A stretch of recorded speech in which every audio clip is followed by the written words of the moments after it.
Blessed good night to one and all.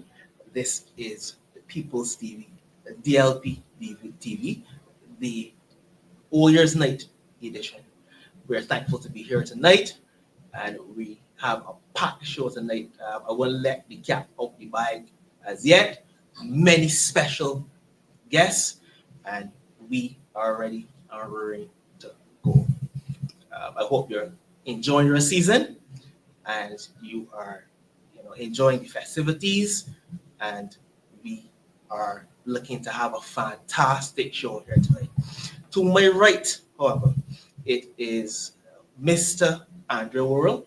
He is the president of the Democratic Labour Party, and he's also Senator Andrew Worrell as well. Good night to you. Hey, good night, Ramon. And thank you for having me on the show tonight. Looking forward to engaging with you. Yes, definitely. As we said, I'm not going to let the cat out of the bag at all, but we have a packed show here tonight. We have word from the Honorable Mr. Ralph Thorne, and he'll be obviously having a word about Parliament, etc. So I cannot wait, and I'm extremely excited. Yes. And Ramon, well, since we are here and it's just after Christmas, and everybody's looking forward to celebrate bringing in the new year in a couple of hours, I want to take this opportunity to extend greetings to all Barbadians and to the members of the Democratic Labour Party in particular, hoping that they all had a very festive, peaceful, and caring Christmas. And as we look forward to 2025, I want to ask God's blessings, especially on our party and on our country, Barbados, and that we look forward with hope, and that we also look forward with the intentions of correcting things that may have we see not being right in our lives, in our country, within the party, whatever it is as we go forward. And, that's be optimistic as well. We know that 2024 has been a particularly difficult year for many Barbadians and for this country. And we are hoping that things will get better in the new year. We are hoping that for the Democratic Labour Party, that our trajectory will continue to go up and that things will get better. And, we would gain that confidence of the people of Barbados as their loving party, the party who care for the people of Barbados and look for the best interests of the people of Barbados. I think that we are on that trajectory and things are starting to happen. I can't, as I said, I can't wait. I cannot wait. We had obviously a challenging year, 2024, but again, the trajectory is upward. No doubt about it. So, the year in review, the year 2024, we had various activities. One, the water drive in St. Lucie. What were your thoughts about how you felt about the water drive? Well, I was pleased with the initiative. Started with our Vice President and President of the Young Democrats, Shaquani Hunt, who has always been passionate and about community work. I do remember when we had our challenges in St. John back in 2020, that Shaquani was one of the persons there with us for the water drive. And similarly, we went into St. Lucie, and that doing that water drive in St. Lucie, because you will hear about it on the radio, but you need to go and experience it and interact with the people who are actually facing the challenges. And people might think that handing out a bottle of water, a 1 gallon bottle of water, is an insignificant thing. But the general response from the residents of St. Lucie were that they were quite pleased for it because it explained, they explained to us what they were going through, constantly having to go through. The water was discolored, so you couldn't trust it for drinking. You couldn't trust it for cooking. They couldn't even trust it to wash their clothing. So you needed to have that bottle of water, that you can make tea, that you can have water to drink, those kind of things. And I'm glad that the party was able to come together in that way. You had quite a few persons who donated bottles of water. We have a storeroom at George Street, which was filled. Before we left George Street, we had teams of persons moving the bottles from the storeroom onto the trucks, and then we traveled to St. Lucie and we handed out, and we even had the help of young persons within the community coming to us to assist in the distribution and making sure that every house got water, that even neighbors who were not there were able to get water. So it was a very pleasing initiative, and good to see that the members of the Democratic Labour Party were able to give back to residents of St. Lucie in particular who needed the assistance at that time. Yes, we also had some social events. One that came to mind was the little line that we had, also had a luncheon, and the food was scrumptious. Yes. The food was fantastic. I can tell you, but it took lots of hands on deck, lots of unity to get everything together. Long hours, I believe, as well too. Well, going back to speak about the socials, Yes. now this is important because everybody in Barbados knows about the turmoil that the party went through during the period of April, which ended in August. And after August, we started to have socials. And there was such a relaxed environment when you came to George Street. That tension was not there. That was important. So it gave members the opportunity to, after that tense period, to actually relax and enjoy each other's company with meals. So they had the Friday evening socials. Then for independence, we had some lines started with the Sunset and Chill line the first Friday in November.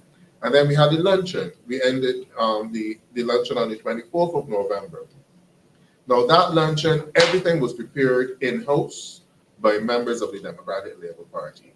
So you had persons from St. Philip North. I myself was involved in preparation of some of the food as well. You had a lady out of St. John who would have assisted. You also had Melissa Howard, who is also a member of the Young Democrats and Women's League, a very resourceful young lady. She participated. You had the team Lana from St. Philip North. So we decided to break up the preparation of the food so that different people were responsible for different things. And then we had the St. Michael Northwest branch, who they were responsible for serving the food. So all of the persons who were serving the food were from the St. Michael North branch. And then the setup was done between the St. Michael South and South Central branch. And the setup, because there was a function at George Street the night before, so we did not have access to the auditorium to do the setup until very early in the morning. So you had persons like our Assistant Secretary Julie Austin, who was very resourceful in the whole planning of the luncheon and made sure that they were there at George Street from as early as 4 o'clock in the morning, so that as the people cleared out for the dance, that they were able to set up the tables and the chairs, do the cleaning and stuff like that, and set up for the luncheon. So it was a completely DLP event. And I'm also happy to say that we got quite a bit of donations from corporate Barbados. Many of the items we did not have to purchase. So I'm very thankful to corporate Barbados who would have responded to our appeals for donations. And we were also able to do a little give back after, because the evening after the luncheon, the Young Democrats, they packaged meals and they took into Bridgetown to distribute to the homeless as well on that evening after the luncheon. So again, you had a wonderful activity where persons just came, they relaxed, they socialized. When most people, after eating in the auditorium, they probably went outside, which is a tradition at George Street. You always go outside by the bar and lime and have drinks. That's a tradition at George Street, something that you can't seem to change. But and persons had a good time. And I am really thankful that we were able to do it, because it shows the unity and the togetherness of the members of the party. The Democratic Labour Party, we have a fighting spirit. There's nothing that will keep us down. We went through the period in 1994, after we lost the elections in 1994, when there were only 2 persons in the House. And then, 1994, there were more than that. It's in 1999, that there were only two persons, but those were dark periods for the Democratic Labour Party as well. And we came out of those dark periods in 2008 to win a government. So these dark periods, I believe, helped the Democratic Labour Party to find its inner spirit and get back to what the true bedrock, the true principle, and the philosophy of the Democratic Labour Party, which is looking out for the interests of the people of Barbados. And whenever you find that the Democratic Labour Party is down in situations like this, the economy is also down too. And that is what you're really facing, because as you go about Barbados today for Christmas, many people, I think I even heard it for 4 years now, a number of the popular promoters said that they were not having events for 4 years now. You will not have that situation in a robust economy. So that shows that there are things happening within the economy that are not that bountiful, they're not that fruitful, that people are not willing to take the risk.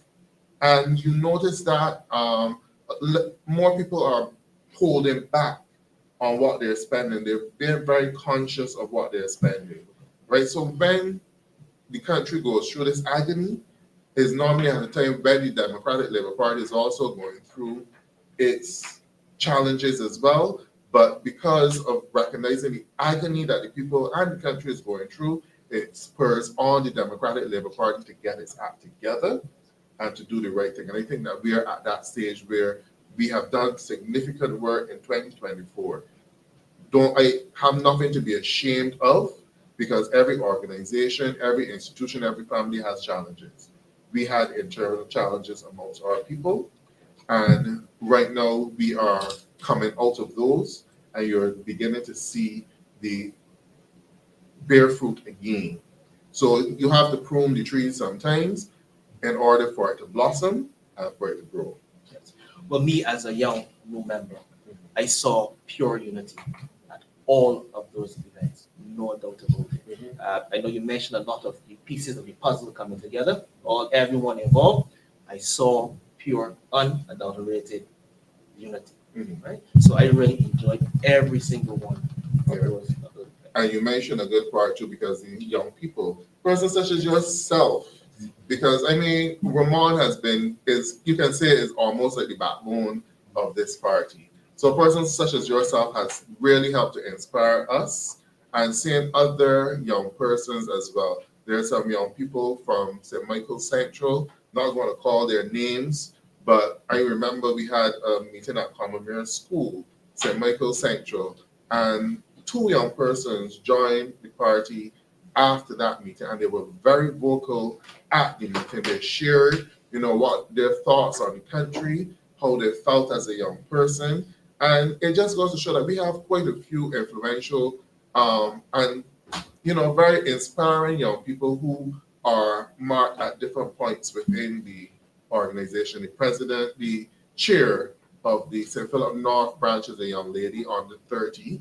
The chair of the St. Michael Southeast branch and deputy are both on the 30. And you have quite a few, and they're all persons that they're not just there as figureheads, but they're actively involved in every single activity going on within the party. And that helps to give us hope that there is a bright future ahead for Barbados. And I am certain that people are going to be surprised when we lay out our candidates, but we have to go through the correct formalities. In terms of internally, we have some aspiring candidates coming forward who are not about show or themselves, but are committed and willing to work. And that's important. Okay, you mentioned the activities in 2024. What is up next in terms of activities for the Democratic Party in 2025? Well, 2025 is a big year for the Democratic Labour Party. We will celebrate our 70th anniversary. So that is a milestone that we cannot allow to go unnoticed and without bringing out the red carpet and stuff like that and celebrating. So we will have we will use the blue carpet and the blue and silver and all of those trimmings to celebrate our 70th anniversary. But early in January, we will pay tribute to our founding father, the Right Excellent Errol Walter Barrow, National Hero, on Errol Barrow Day is the 21st of January. So we will start off the activities on the 19th of January with a church service at Marcel Wesleyan in St. John, and that will be at 10 o'clock in the morning.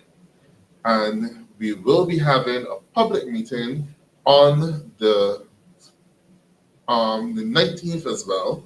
This is going to be done by the Young Democrats. So I will give the president of the Young Democrats, Shaquani Hunt, the opportunity to speak more about that. She's going to flesh out the details, exactly where we will have the public meeting, but that will be on the night of the 19th. And then on the 20th, we will have the Errol Barrow lecture. And the lecture this year will be delivered by the political leader, the Honorable Ralph Thorne, KC MP, and he will deliver the Errol Barrow lecture on the 20th. On the 20th. And we will put out those details as the location and send out invitations as well for the lecture by next week. And then on the 21st, we are hoping to do some community activities to continue the celebrations. And I believe that we may be having cricket matches again as part of the activities. But I know that the city has an activity that they're willing to roll out, and they're going to share with a number of branches, so that instead of the community coming to us, that we would actually go and engage in the community on Errol Barrow Day. All right, so we do have a number of activities. So that's just for January. The party's anniversary is in April, so we'll have another series of activities around that time. And then for the 70th annual conference in August, we are hoping to have something lavish, big for that occasion, but you'll hear more about that as we get closer to those days. I cannot wait. I plan to go to every single one of those. I cannot wait. Now, on a lighter note, what is your usual All Year's night? Well, for me, my usual All Year's night would possibly, if I was going out partying, it would possibly be there by now, but that will not be happening. Or sometimes I would go to church. I normally like to watch the fireworks, and then anything else after that. If you're young enough that you can stay up until morning and watch the first sunrise, you do those things. You obviously have a nice juice to drink. Yes, you have a nice juice to drink, and bring in the whole year. So I am actually I'm not doing any of that outlandish activity this time around. Having a quiet All Year's night, but I will still make sure I have my juice. Your juice. Yes.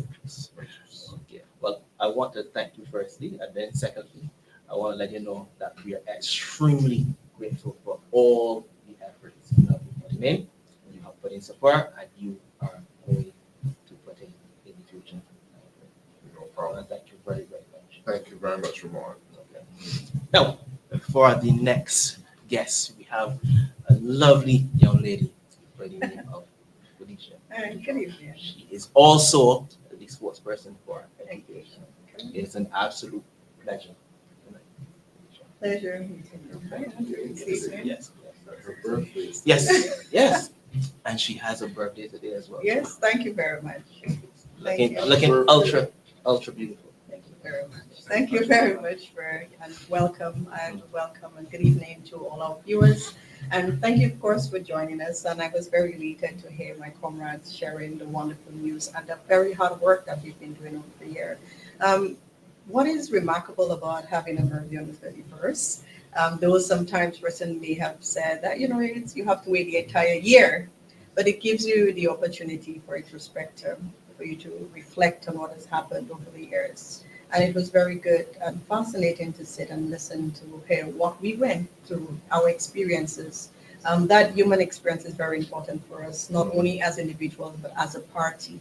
And I was glad that the president said that we are very resilient and we are able to overcome all the little challenges that we have. We've been there, we've done it, and we'll continue to do it. And this is the thing about the Democratic Party that I admire most, is that resilience. regardless of what is thrown at party, members are able to stand back and be conscious that it is about the people, it is about the country, and that we'll overcome it. We'll overcome any obstacle that come our way. And so that it shows that kind of integrity and character, not only as a party, but the individuals that involved in the party. Yes. Yes. Well, we've had many challenges in education. Yes. Many challenges. Sometimes, as I mentioned, you don't know when the term starts or when it ends. The amount of breaks we have where the system is concerned. Yes. Yes. And I saw that you were obviously challenging those many challenges. Well, it is our responsibility. The Democratic Labour Party, we've had our history when it comes to education. We've had some of the best ministers of education, and we have seen our record as compared to the Barbados Labour Party, and we've seen who the ministers of education are and what their legacy looks like in education. So it's very important that we continue the hard work. It's so important that we advocate on the rights of children, access to education. Our legacy on free education continues because it is our mandate, it is our responsibility to ensure that our work, the hard work that our foreparents have placed in our hands, that we continue to do the work. So it is very much what we have been doing, even as a spokesperson for education. It is really about ensuring that we do what is required of us. We are here to serve the people. We are here to serve our country. And of course, we are here to serve our young children. And the students, it is our responsibility to stand up for them. It is our responsibility to agitate for them. And the reality is that we're seeing a government that has not taken the interests of people at heart. They may say it, but the actions reflect totally different. And I think it's important that when we look at what has happened over the years, that parents have the concerns, teachers have the concerns. And what is very interesting, if I may say so, on today, school reopens next week. So I am hoping that some of the concerns that were drawn to the attention of the ministries of education, the minister, that those matters have been at least addressed, or they have some kind of mechanism as to how we intend to address those problems. I have visited the Grantley Adams School, so I'm just waiting to hear what will happen next week, because after all the festive activities and everything else, we expect our children to be back at school in an environment which is safe. Parents expect when they go back to work that their children are in an environment that is safe. And of course, for the teachers and administrators. So the expectation that our children are in safe environments, that it is conducive, and that they have a free transition between the holiday period and the return to a school that is conducive for them. So the Democratic Labour Party, yes, we are here to celebrate all the festival activities and the family, being there with your family and all the fireworks and the birthdays. But at the end of the day, it is our duty to ensure that when all of that is done, that the work for the people is being done. And that is the essence of everything that we do here. I've actually myself personally spoken to a teacher at the Grantley Adams International School. Really and truly, she talked about tablets and so forth. Yes. You know, but there are some students, they don't even have electricity in their homes. So her major concern was those children being left behind. That was actually her major concern. Well, it's always one of those issues that we have. It's not only about not having electricity. And I think the average Barbadian understands that not everyone has the kinds of utilities that we have. Not everyone is fortunate. There are still persons that do not have electricity at home. There are persons that do not have running water at home. That's a reality. And those realities also means that there are children in those communities that do not have access to not only electricity, but also the internet. And it's really a disadvantage for those students because we want all our students to be on equal, level fields. We want the principle of equality is something that we teach. It's the basic tenets that you have in any society. And you cannot have a society where some students have access and others don't. And it is at a detriment that the government and the ministry did not take those matters into consideration. which also means that when they were providing those tablets or thinking about, and I'm not saying that it was a wrong thing to do, because I think it's a remarkable thing to get young persons with the ebooks and everything else, but we have to ensure that the infrastructure is there. We had to ensure that we do the various types of investigation to ensure that, okay, how many students in that community, do they have electricity? What kinds of survey? They had to do the research before they decide, let's roll out this pilot program for our students. And it's, when we say it's a disadvantage, we can almost imagine when you have students, because the term is like 12 weeks, you can imagine the student have missed the majority of the curriculum for the term.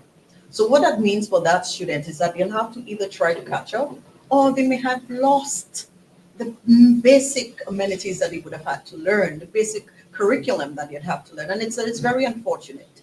And then we see those kinds of consequences of that. And then we blame our students. Yes. We blame them when they do not feel confident enough to sit the exam. We blame them when they do not do well at the final assessments. But we do not understand all the circumstances that a student goes through. And these are the realities that we have to deal with. We have to start thinking about our brothers and sisters that do not have the kinds of privileges that we have or we take for granted. And I think this is what the ministry really have to do. If we are thinking that every child has the capability and capacity to learn, then we have to put the provisions in place so that every child has equal access to those same provisions and capabilities, that no child is left behind, regardless of where you live, regardless of what your household looks like or what your community looks like. Every child should have equal access to all of the facilities like every other child, everybody. Because I was gone obviously to a constituency, and there were talks of some students having to stay home because of various reasons. One being financial reason, and they're staying home, and some are catching chickens and so forth and so on. And they got to provide for the family. That is certainly not enough, no doubt about it, because they are being left behind for sure. As you mentioned, being left behind for sure. They are being, and the curriculum is going ahead and leaving them. And we can't have that. As members of the Democratic Labour Party, it's our duty to ensure that these matters do not continue. It is our duty to ensure that we hold persons accountable. People are being paid in the ministry to ensure that these things do not happen. We have persons or specialists that have to go out in the fields and to ensure that those young persons have access to education, have access to whatever facilities that they require, whatever tablets that they require. And so we have to do what is required of us as the adults in the society, as members of society with the responsibilities, that are charged with the responsibilities to ensure that those matters are taken, that is done. It's very disheartening. It's very disheartening to go into communities and you see children that should be in school and you're not in school. It hurts my heart to see that, because I believe for some of those children, it's safer to be at school than at home. And it's important that we put those kinds of avenues for them. We cannot do that to children. I think children are innocent, and it is our responsibility to do what is required for them. And I think the ministry has to take their responsibilities more seriously. These are children's lives that we're dealing with. And I think if anything else, make it your New Year's resolution to do better in the ministry of education for our children. That our children will not be sent home every other week. That parents will feel comfortable enough to know that if I send my child to school by 8:30, 9 o'clock, that they will be at school for the entire day. That I wouldn't have to leave home and try to think of where would I place my child because school had to be abruptly dismissed. So make it your New Year's resolution, or give it to me as my birthday gift, that you will do better for our children of Barbados, that our children will return to school next week and know that their school will be safe. They will not have any kind of security issues or environmental issues, that the teachers will receive the kinds of benefits and the kind of attention, and they'll be listened to. And we thank you for hiring the principals early this time, so we do not have the kinds of disruptions that we tend to have during the reopening of schools. So I think it's very important that parents recognize that the only thing that we can do for our children is to send them to school in a very safe environment. Many parents at times cannot afford to send their children to school. It's a reality. Some of them may not be able to provide them with lunch. And even their school meals that we say it's $1 a week, sometimes it's tasky for some of them. Breakfast.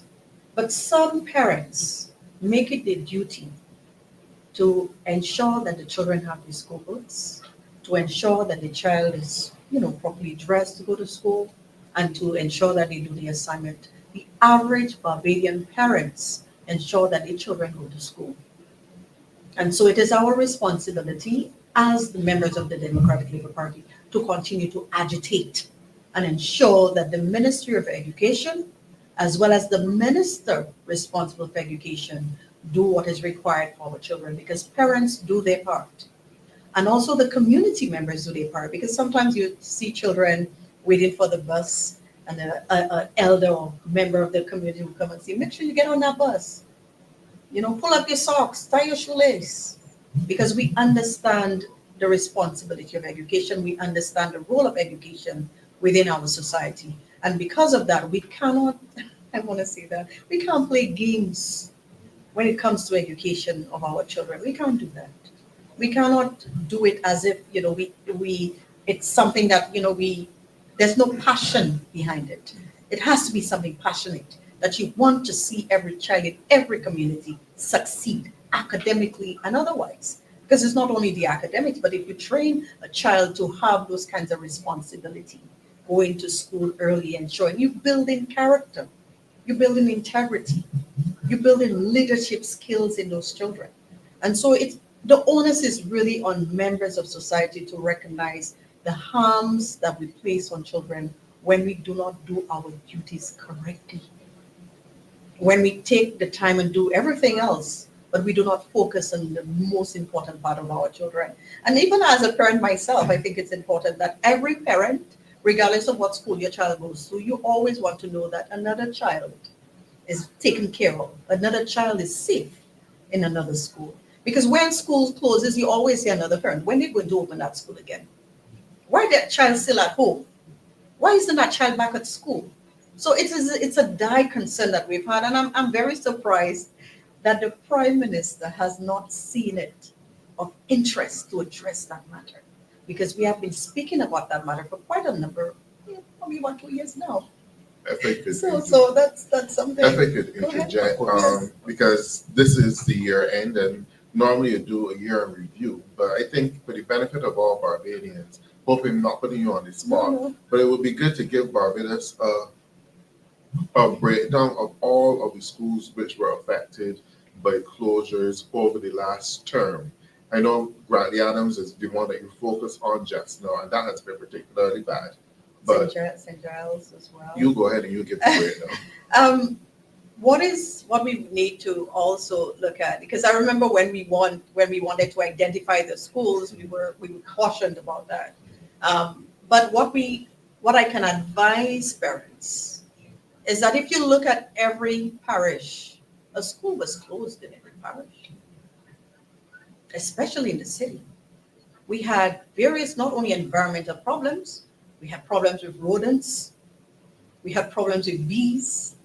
So it has been such a transition, and the reason why I try not to highlight the school, because children feel bad when, they see themselves, the school is being closed because of rodents in the school. And you could imagine how a child feels talking to their peers in another school.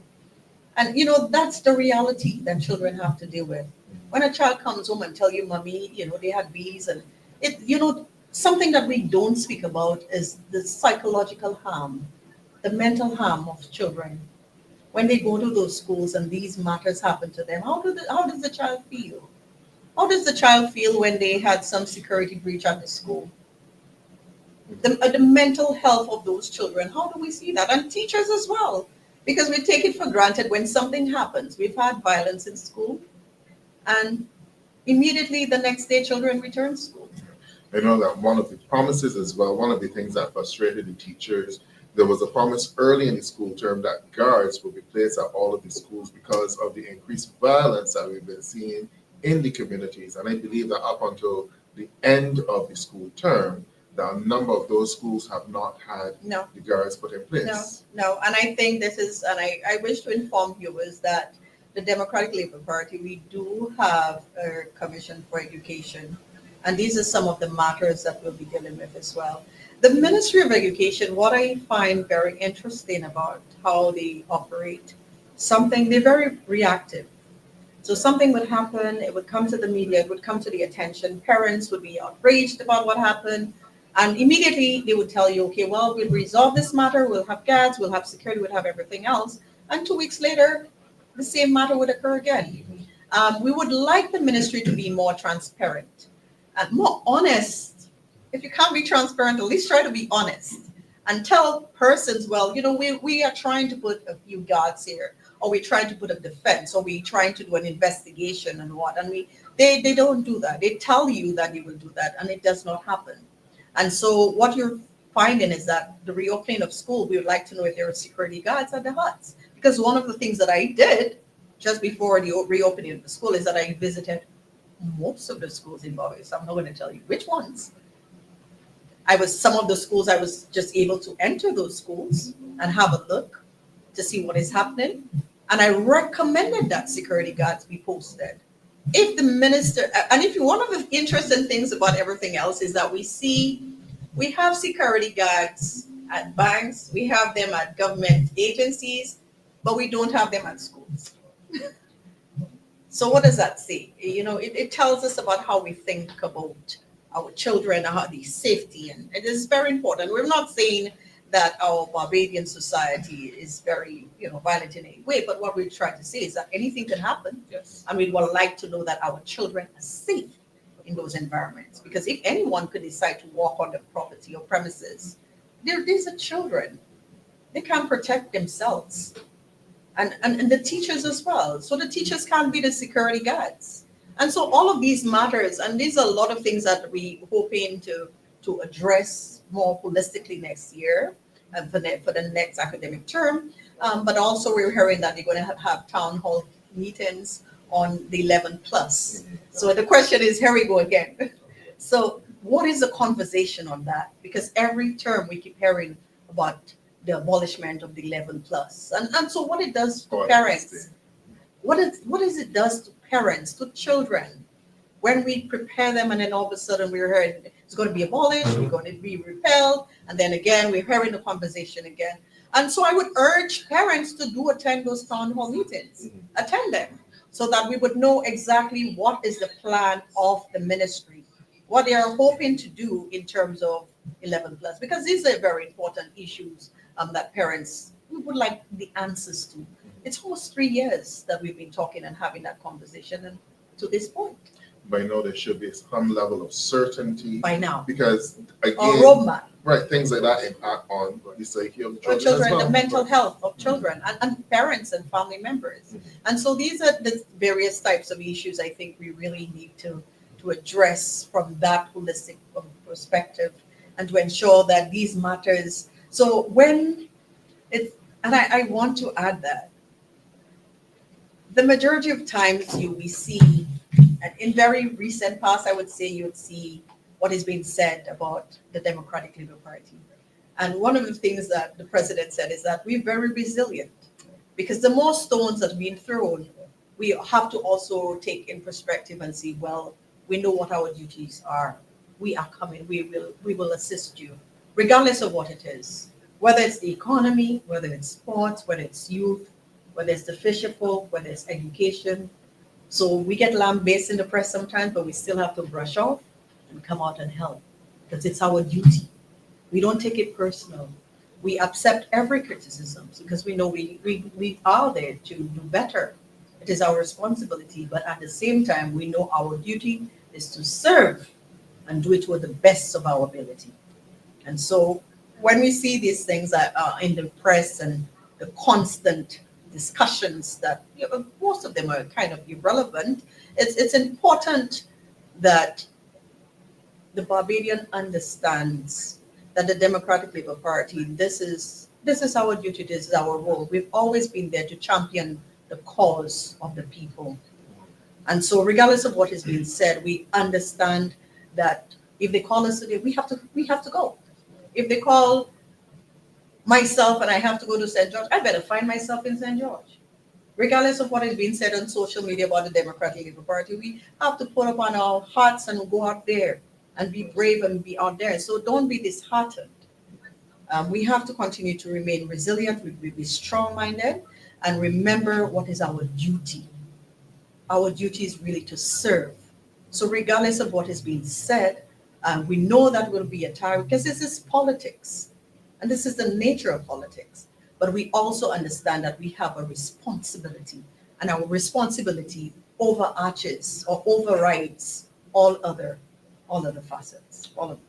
You would have mentioned mental health, obviously, at schools. So, based on your visits to those schools, you think that they're equipped with enough guidance counselors? No. No. And I think everyone understands that. I think if you have one guidance counselor, in some cases, you don't have a guidance counselor per school. There are guidance counselors for 1 or 3 schools. And you could imagine one guidance now. So this is the reality, the serious nature of mental health. And the reason why I say mental health, because the question would come, why do we send people to school? People go to school to develop their minds and character. And if their minds and character have been hindered by psychological and emotion harm or damage or concerns, then of course their learning ability will be traumatized. Their learning ability will be affected. So we need our children to have healthy minds. And by having those healthy minds, they have a more ability to learn and be happy in an environment. You can imagine a child learning in an environment where there's peace and it's friendly, and there's, as opposed to an environment which is chaotic, there's bees. And could you imagine being in a school with bees? I mean, I'm hoping there are no more bees. I can tell that. I'm really hoping there are no more disruption due to bees. I don't know what else. I don't know what else. You know, it's kind of ironic, because what are you going to say now is that now parents will have to ensure that their children wear bee masks or something. Are children supposed to be armored to go to school now? Because there's so much that is happening in that environment. And the reason why it's very important, because education has always been the foundation of our society. But I think too that a lot of these environmental challenges go back to the upkeep of the schools. Yes, well, and the money being spent in terms of maintenance, and then spent. The surroundings. I can bet you that when we go back into school and I'm hoping it does not happen, college will be the next major challenge. So hopefully they're listening this evening and not preparing to forget that school reopens next week. But these are the very serious concerns that we should highlight, because every member of our society has somebody in school, whether it's a cousin, a family member, you have a loved one in school. So that should be something concerning that we have to hold them accountable. Also the economics of it as well. When you make a cut in one area, it affects another area. So right now the government is cutting back on the workers in the debushing programs. Yes. And I cannot understand for the life of me why you don't have a guard at the schools, when each school should at least have a guard. And then they're cutting back in the cleaning as well. And then who's going to pay the price for all of this? Our students. And you're not going to see the impact of it today, but 5-10 years down the road, when these students are failing common entrance or not leaving school with the appropriate certification or the attitude or the to excel in life. Yes. These are things that you need to think of ahead. So when you make a cut now, it could have long-term implications. But I'm just asking, like, why are we sacrificing the education of our children for whatever cuts they believe that is necessary? Mm-hmm. And it's not, when we think about the maintenance, it's not only the Ministry of Education. I think it's the Ministry of Housing, which is responsible. So we need to find out what is the Minister of Housing doing here, because I heard he's trying to turn abandoned buildings into homes, which is a great idea, but what is happening with our schools? They're also responsible for the upkeep of our schools. And the Ministry of Education has a lot to account for when it comes to budget allocation, being one of the highest budget allocations for the entire budget. So what is being done? What is being done? And so I think as we members of the Democratic Party, what we need to do is to do those types of investigations so that we can come to the person, the people, and provide them the information that is needed. Because investigations need to be done. If you having companies or whoever is responsible for maintenance, why is it not being done? And if it's not being done, why isn't nobody being held accountable for it?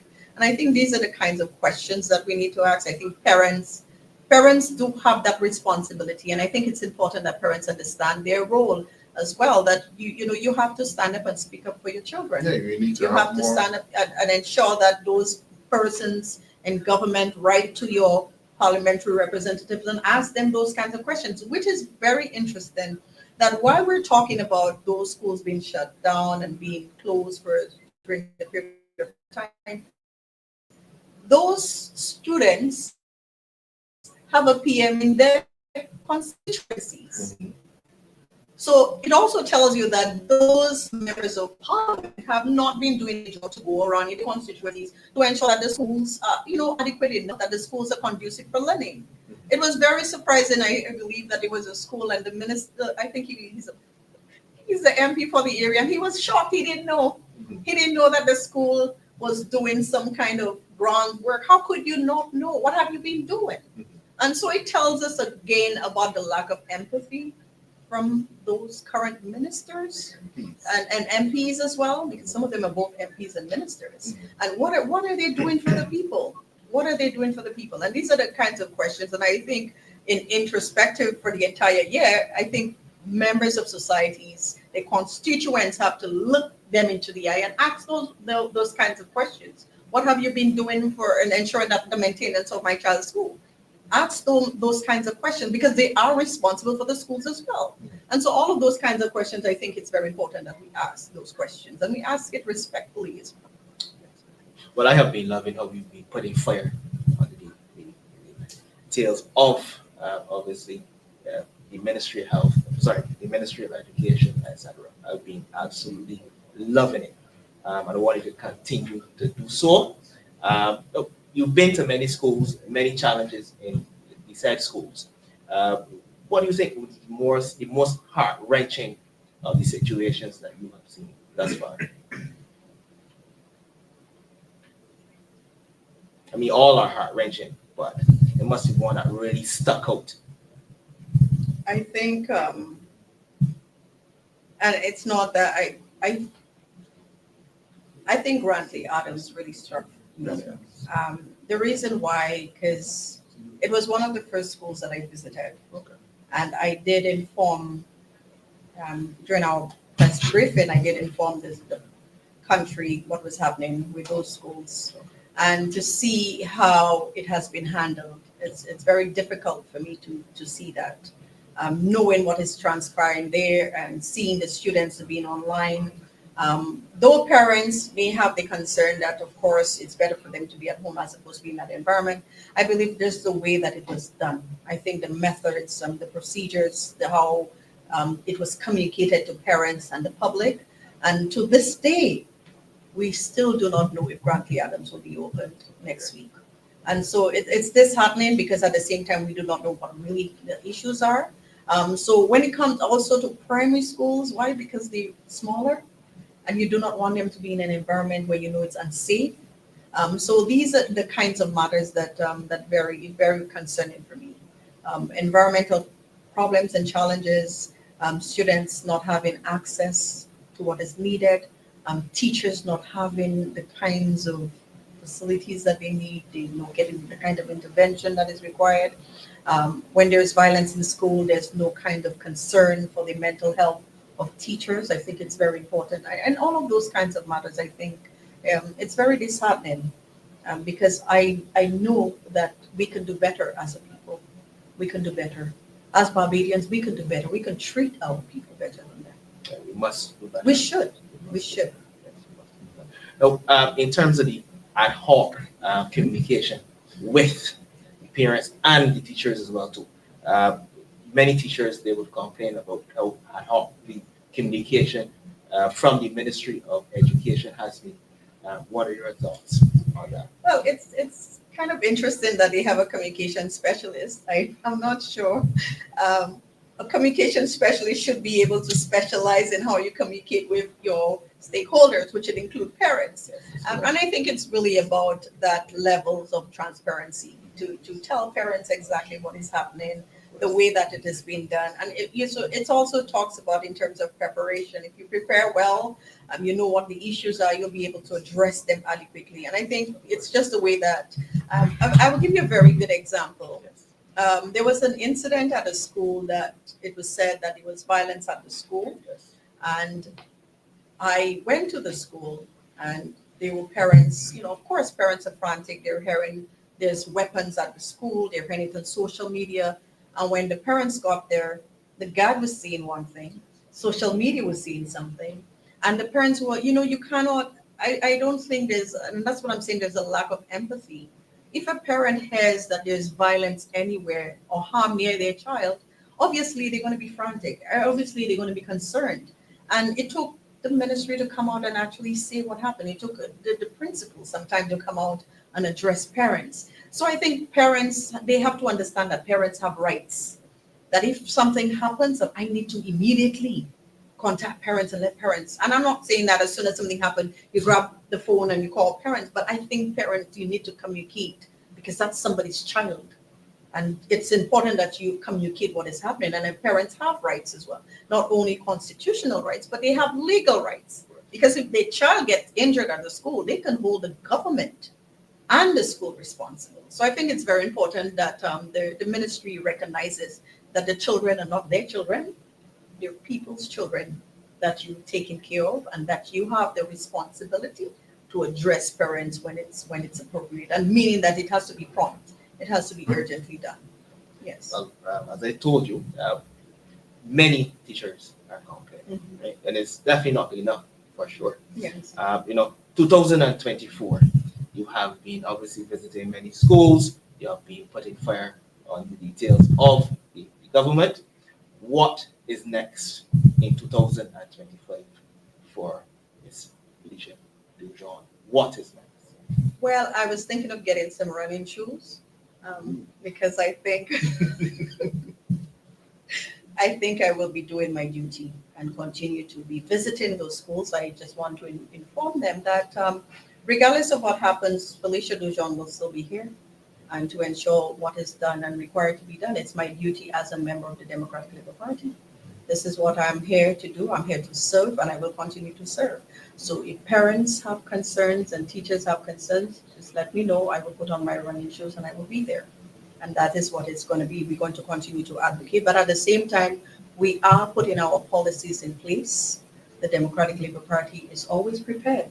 And so we do not wait until when its election is called. We have been working to put all our policies on education in place to ensure that every child from the earliest, which means early childhood education, primary school, secondary and tertiary education, and even adults, that their needs are addressed in every facet. And we have been working on that.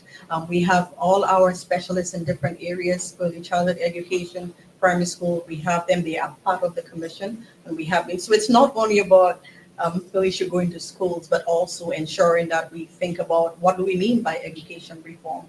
What do we think about education in the next years? What do we think about artificial intelligence in education? The use of technology in education. So all of those matters are matters that are dear to our hearts, and we'll continue working on that. But what I want every Barbadian to know is that we will continue the legacy of Errol Barrow and to ensure that it is done the right way and the correct way and in the most humane way as well. And we have a moral obligation to continue that legacy.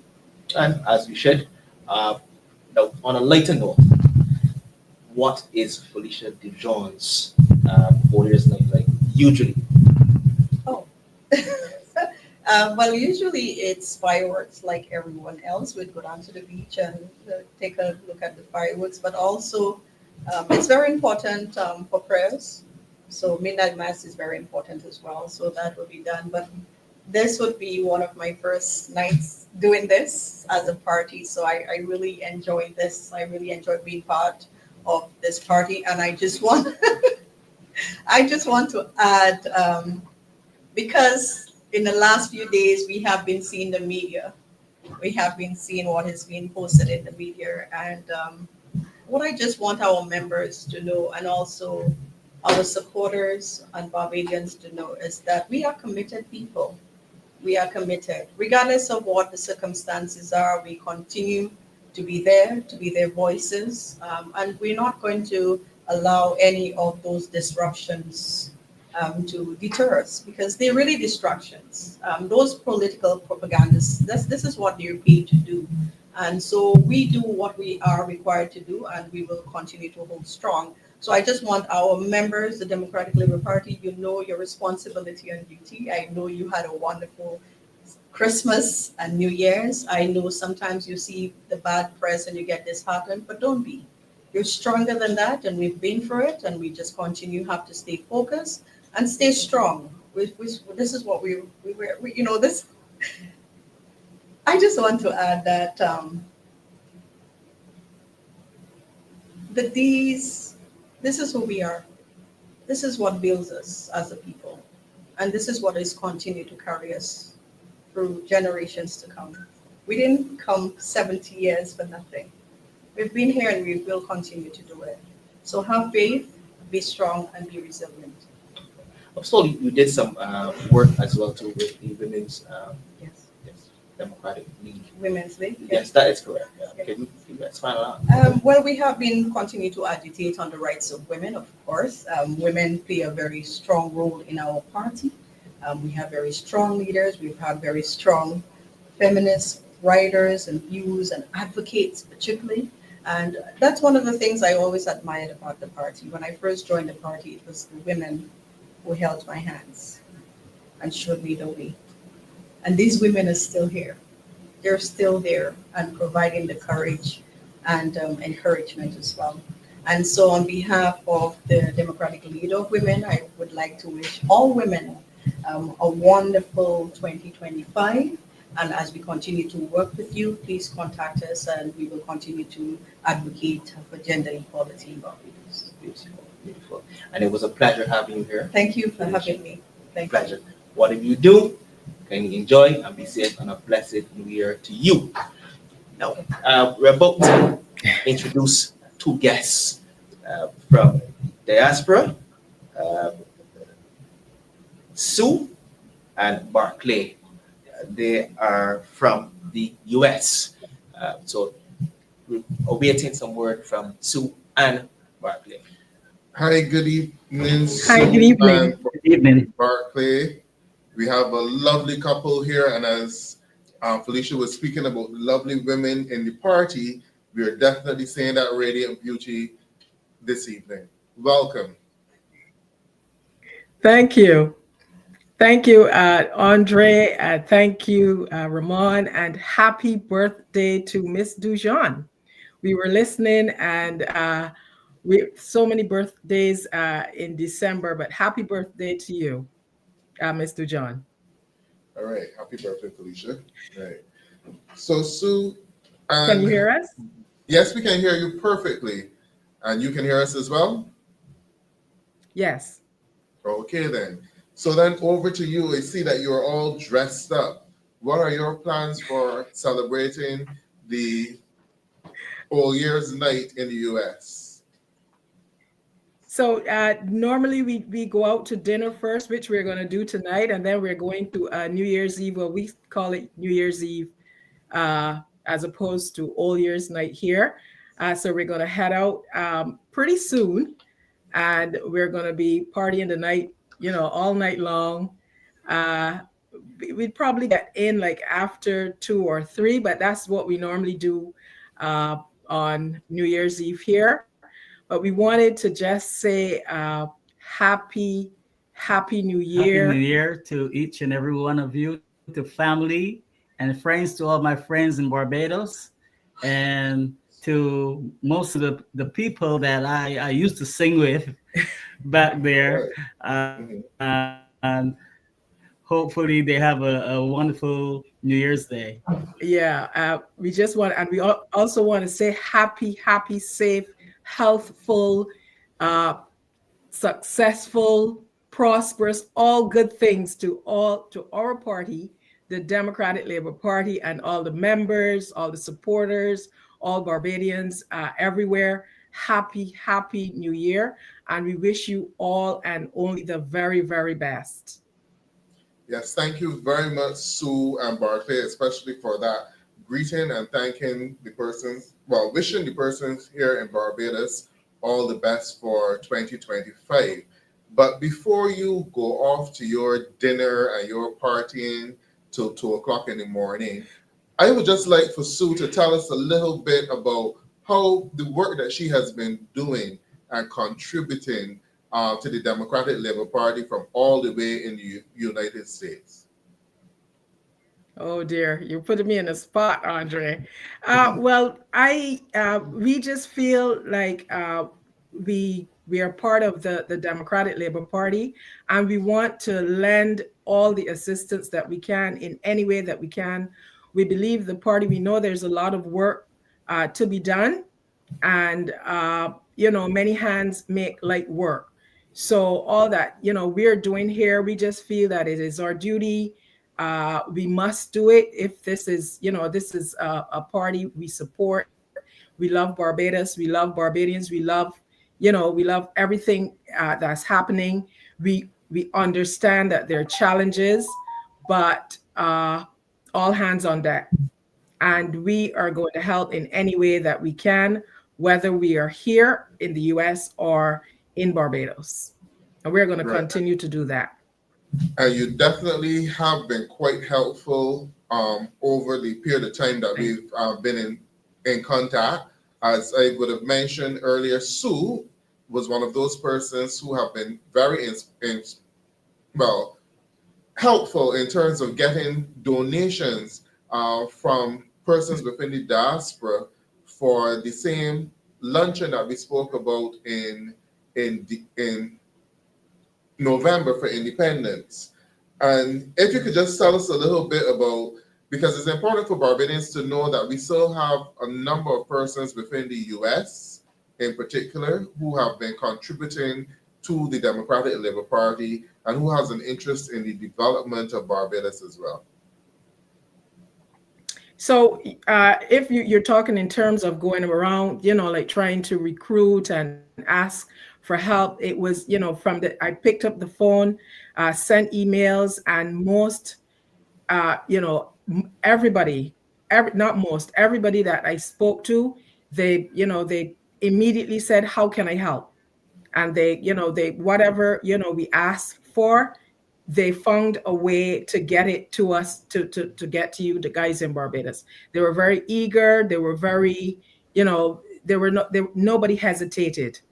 And I think most of us here in the diaspora, that support the Democratic Labour Party, we just want to know what it is that needs to be done, and we're going to execute.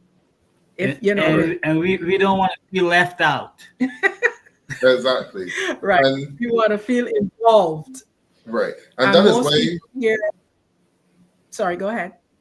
No, that is why I'm happy that we have this connection tonight, because I know that a few weeks ago, Sue hosted this show while we were having the social at the LP headquarters on the 17th. And I think you also hosted last week and for Christmas Eve as well.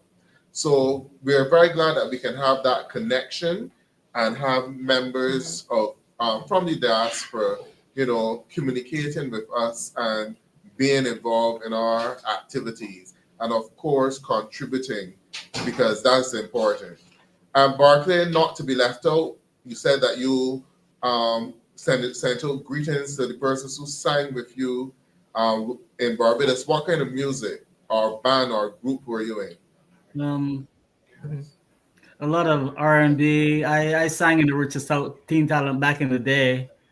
Wow. I was one of the finalists. I signed with Sherna Clark and a lot of different Edwin Yearwood, Blood, all those guys that doing well, and I'm very proud of them actually, and Classic and all those guys, So So that those are the is what I persons do. that you were sending out I've been New writing Year. songs over the years, So I have a Okay. lot of songs in my collection.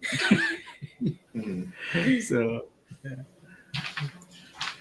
Right. So, well, and those are the persons that you've been sending out your greetings to as well.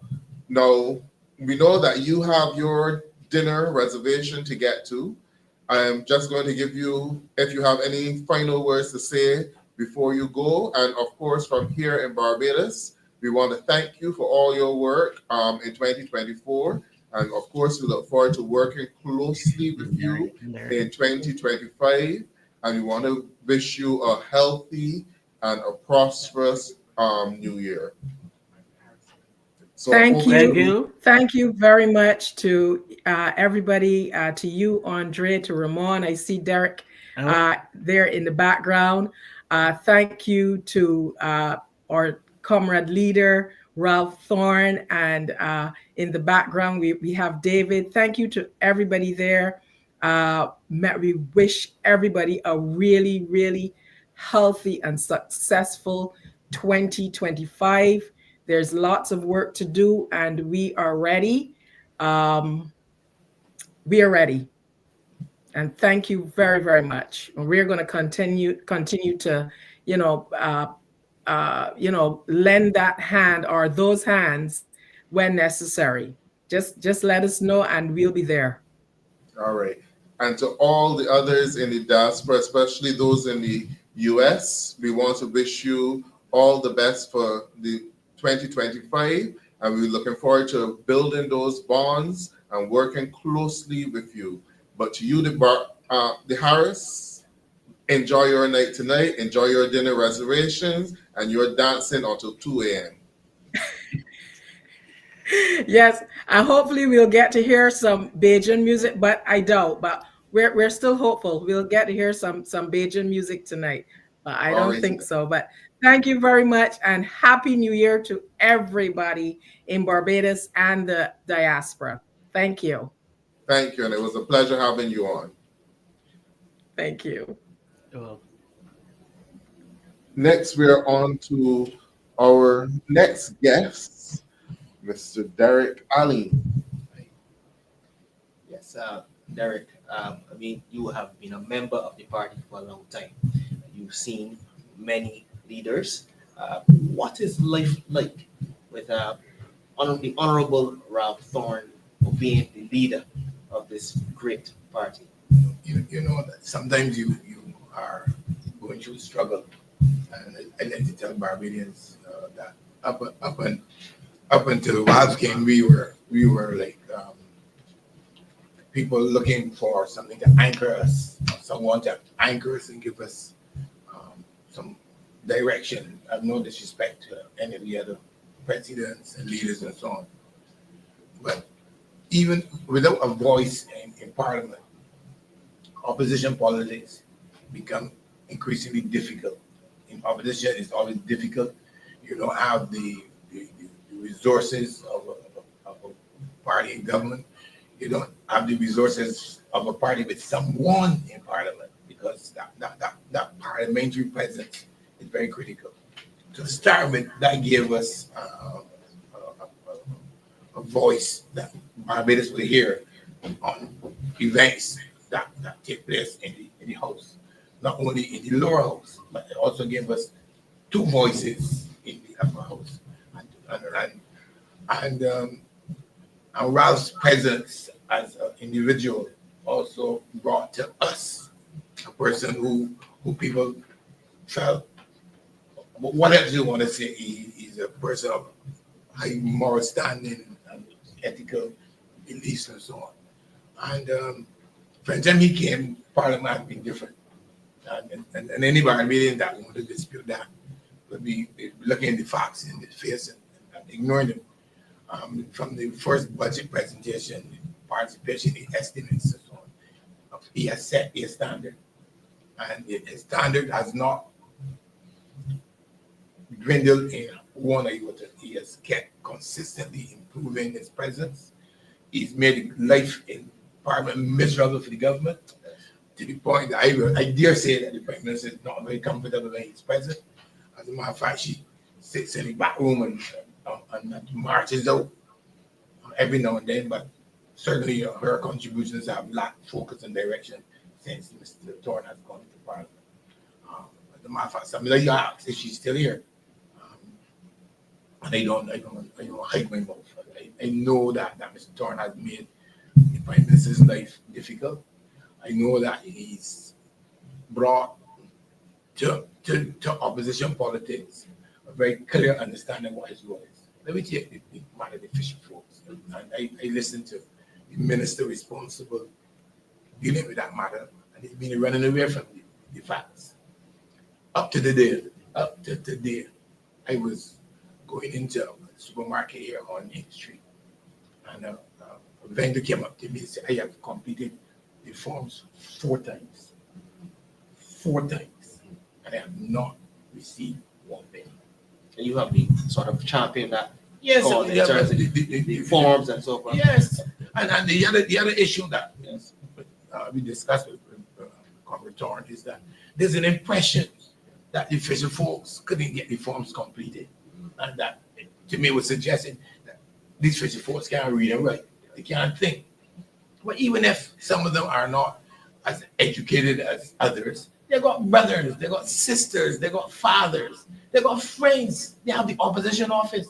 Some came here with us, and we sat down, we went through the experience with them, and ensured that they took in the forms. And some of them still have not yet received the same. But Mr. Thorne has committed himself to taking this matter to the full course. He won the victory. In November, he told the government that the period should be extended beyond December.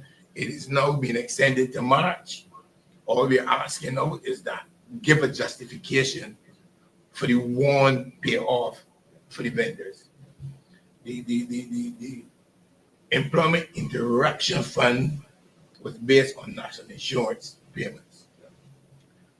If you give them $1,500, how did you arrive at the $1,500? If you give them $1,500 for 3 months, are you going to give them another $1,500 for the next 3 months? Let's be open. Let's give justification for how we arrive at $2,000, $1,500 or so. I don't think asking that is difficult. And that's what Mr. Thorne has been saying. Tell us how you arrive at this step. Well, I got you on that, right? Yeah. What type of Christmas, what type of season these fisher folks you think they're having? Well, it has been tough. It has been tough. Even with the assistance, it would be tough. It would have been more difficult without the assistance, and that's why we are grateful that these assistance has come. But the fisher folks will tell you that the Christmas is a time where they don't make hundreds of dollars, but they have specific fish that October to December. They gave me the name. I'm not a fish person, right? But right, they gave me the names that they will be harvesting now, cleaning and so on. But the boats have not been able to go. Not many boats have been able to go. So particularly the vendors, the scalers, and the crew have not had a very wonderful Christmas. In fact, I would say that they had a Christmas that was difficult. I would say that for most of them. And we're hoping that the payments also go out to the vendors and the cleaners and the scalers, because they have families too. Okay. And the same way that the boat owners and the crew can get an additional 3 months, I think that Mr. Thorne has made it very clear that he thinks that the vendors are also entitled to that extra money, of course. But you see, but for fear that because the vendors is a topical issue, the unanswered questions about the whole project that Mr. Thorne brought to light still remain unanswered. The Prime Minister promised that we had an investigation into the war. We have heard nothing since the budget on this investigation into war. it has been hopeless. Hopeless. Hopeless. And the matter related to the entire housing situation, Mr. Thorne has made it very clear that he's not resting. Every effort has been made to keep the Parliamentary Committee from meeting, but the battle is on. Mr. Thorne also reminded Barbadians that the government during COVID allowed the cruise ships to destroy the coral bed, and the University had made it very clear that coral is irreparable. But the government has a ministry, even today, the IMF program, they call it from reefs to reefs. And I'm doing a little piece I'm going to put out over the weekend, that the government started this program about roofs in Barbados. I must say it was at the Urban Development Commission when the policy came in, and what the technical officers told the government, y'all in a hurry, let's slow down. A roof don't stand up by itself. You're gonna have a foundation and you're gonna have walls. And if the foundation bad and the walls bad, you're gonna fix them. And because you see a house with a bad roof, the house may not be, the person may be renting. And if you're going to fix a rental unit, you have to make some provisions that the persons who are paying the rent do not have to pay rent for X amount of months in compensation for what the government has put in. All them, but they came like cows in a China shop. They're ready to put on roofs. They just don't put on a roof. So we had to advise them, slow down, man, take your time. And the same thing with the reefs. What programs have we put in place to repair the reefs? To get to start fresh reefs growing? What do we do? How do we control the chemicals in the water? Nothing. Just talk. And Mr. Thorne again reminded Barbadians that they tried to bring seawater into the natural fresh water in St. Lawrence. And he came up with the members, brought a petition to stop the government from damaging the ecosystem again. So at every stage, Mr. Thorne has made this government's life miserable. So you should. Yes, he has been doing. I mean, we had a policy meeting here on education, and Mr. Thorne back to Parliament. I think it was the next 2 weeks, and took education people to task. I mean, the Spring Memorial catastrophe. Mr. Thorne reminded them that the place is supposed to be peaceful and safe. Mr. Thorne took the whole issue of the 11 plus and addressed the government on it. No response from the government on the matter, just silence. We had some inputs from some of our people who help us with our economics, finance side. And again, Mr. Thorne connects with the economists, the finance people, and provides studied responses to every economic issue. I'm certain that before the weekend is over, you're going to get a response on the IMF statement today that the government has an implementation deficit. That we cannot expect them, the program, to be on course if you are not doing what is required to get the state-run enterprises properly operating. I mean, I can tell you, they had consultant after consultant in all of these enterprises with no results. I mean, I can safely say that there's been a consultant for the Urban and Rural Development Commission. This is 3 years. 3 years that they had consultants. 6 years, sorry, but 3 years. And the Urban and Rural Development Commission is still there, struggling going along. No progress is being made. The minister keeps talking about consolidating the ministries in social care. But all the minister says, he's going to have a conversation. I don't remember his name. The minister for the social care. He's going to have a conversation. And then the next 2 months, we need to have a conversation. And then the next month again, we need to have a conversation. So we're having conversations. The borrowing money, agriculture, nothing is happening. Manufacturing, nothing is happening. Offshore sector, nothing is happening. We're not hearing any policy instruments, any policy programs, telling us that this is what we're going to do with we're going to do with agriculture, what we're going to do with housing. Just talk. But you cannot find any concrete programs that you can then critique. You get the sense that the government's priorities are a little aloof. They're not really, their purpose and so forth have shifted from the ordinary Barbadian. The IMF made a point today that you need to put implementation strategies and measurable plans so that people can follow your progress and to see how you budgeted, how close you are to budget, so that you can plan. The IMF says so. The IMF says so today. That this government is just fluff. They didn't say in those, but this government is about fluff, gimmicks, and talk. Everything is a new buzzword. Core, wet, brain, and bang, and bum. Fancy and Lots of PR. that's all it is. It's about Lots fluff. of PR. Mali's government is about fluff. I have been on the ground, and the ordinary, as I said, the ordinary Barbadian, they are smelling hell. No doubt about it. Look, I have argued over the last 3 years that I've never seen so much begging in Barbados. You can't walk the street as a former politician, or a person who offered himself as a candidate, and someone said, "Derek, man, I want all the gas. Derek, I want this. Derek, I want that." It's you know, I would never shut you if I had me, right? But it's become commonplace now. And I mean, I don't know if the Morley and her team don't feel it. As a matter of fact, I beginning to be like they feel it because they disappear from constituencies now. They come away at Christmas with a few hampers and a few get them much, but then they disappear. You don't see them busy in the constituency and engaging with the constituency because they know that the constituencies are under pressure and they're going to put the pressure onto them. So they stay away. So that's why I'm saying that people in Barbados are saying the wrong. Because one of the things that Senator Andre mentioned was a simple thing like the parties and so forth. On New Year's night, a lot of organizers would have canceled those parties.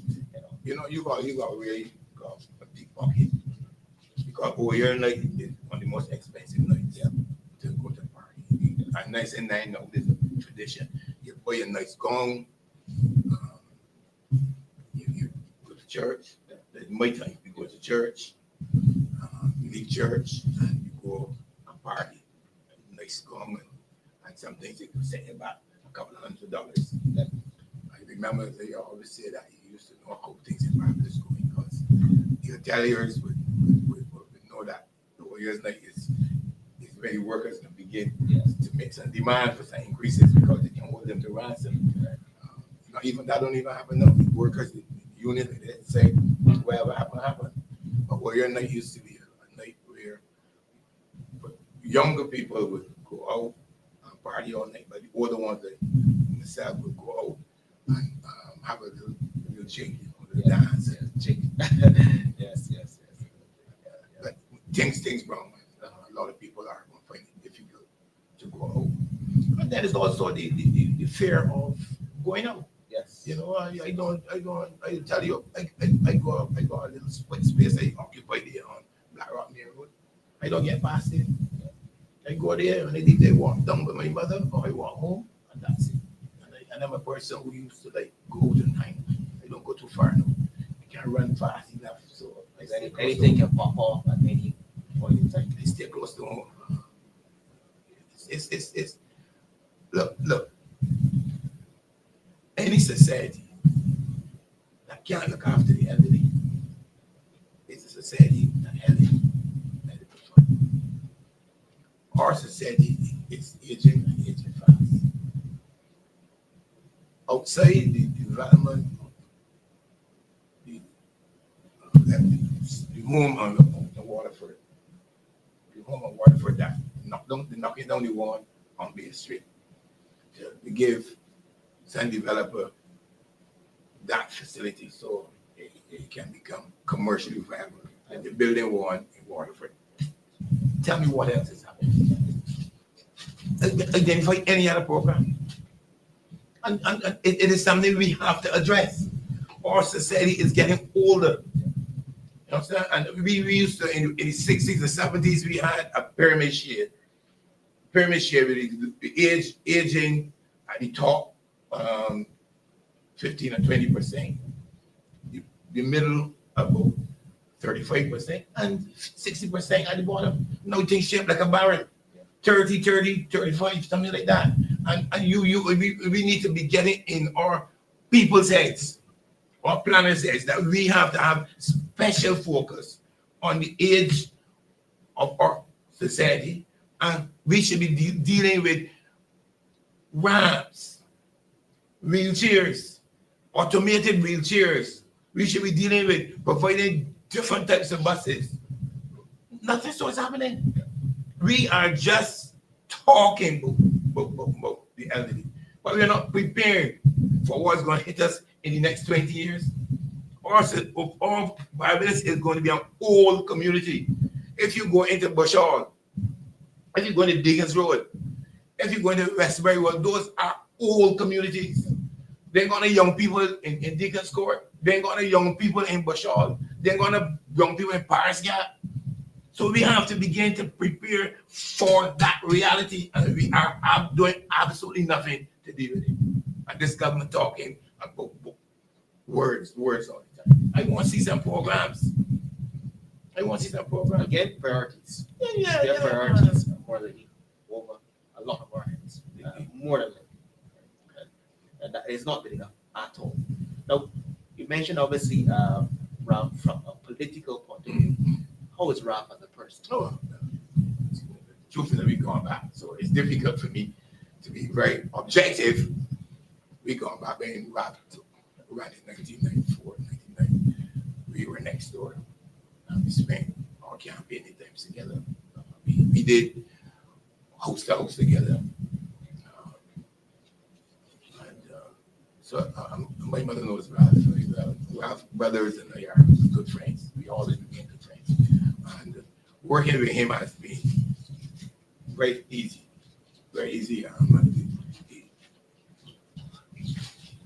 It has been a blessing for me in that. I've always said, and I think I can say this on here, that there is no way, I have always said this, there's no way that Ralph Torn can stay the course in any government politics. I was one of those people who was not surprised that Mr. Torn decided that he'd had enough because they knew the things that he stands for, the values that he holds, that he could not sit down with Mr. Mordecai. She was first thing, she's not going to make him a minister. She's not going to do that. The Attorney General can be as poor as he is, and Mr. Torn could be sitting there with all the knowledge, the experience, and think Ms. Marley's going to look right to him. Because when the mirror that he reflects, she can't look in. Okay. So I was not surprised when the day came that Mr. Torn said, enough is enough. As a matter of fact, I predicted it. And therefore, I was not surprised. It has been an absolute pleasure. Thank you. And I would like you to continue to enjoy your season and blessed New Year's to you and yours. Yes, most people will know where to find me on Black Rock. Thank you for having me. No problem at all. Yes. It's no problem at all. All right, so we have another guest which will be joining us online this evening, and this person is already in 2025. This is none other than Mr. Anderson Connell, the chair of the DLP UK branch. Can you hear us, Anderson? I hope I can. I can hear you. Can you hear me? Yes, we can hear you. And welcome to DLP TV, and Happy New Year to you. Happy New Year to you too, my friends and comrades. Right. So this evening, well, you are already in 2025 by now. Am I correct? Sorry, can you repeat? You are already in 2025 in Absolutely the UK. right. I celebrated it with my wife just a short while ago, and I made sure I had a good glass of Barbados rum All right. celebrate it. So I'll give you an opportunity to bring greetings to Barbadians from the future. Thank you very much for giving us this opportunity. I would like to say early on behalf of the UK branch, its members and its supporters, as well as the wider Barbadian who tends to follow the events in Barbados, a very, very warm welcome from the UK. I hope and I want to wish you all a very happy 2025. Whatever you do when it arrives, make sure that you do it safely and you enjoy it. Here in the UK, we have our challenges as there are in any other part of the world, and I'm sure Barbados is no different. So all I will ask on behalf of our members and our supporters is that whatever you do, you be safe and you enjoy your celebrations. But I also wish you all the very best for what 2025 has to offer. Remember that the party requires your support, and basically it is not what the party can do for us, but is what can we do for the party. And with that, may I say, welcome to 2025 from the UK, and with the Almighty above us and guiding us along the way, I hope and pray that all of you have a safe journey through 2025, and you do whatever you can to ensure that the DLP benefits from your input. Thank you and have a very good evening. Thank you very much, Anderson. As you can see on the set, we have the political leader, Ralph Torn, joining us, and we also have Vice President Felicia Dujon back with us again.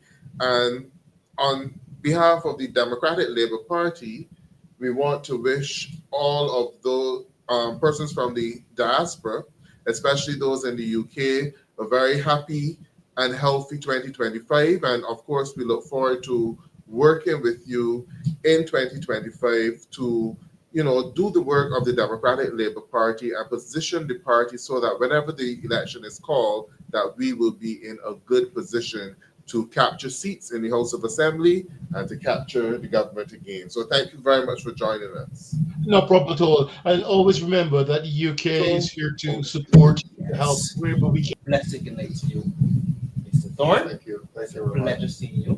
Pleasure seeing you too. And Andre, Senator Ward, Yes. pleasure. Good night. Happy New Year when it comes. Thank you. I'm sure the viewers are extremely elated to see you as well. Oh, thanks. Always a pleasure. Always a pleasure. It's my job, you know.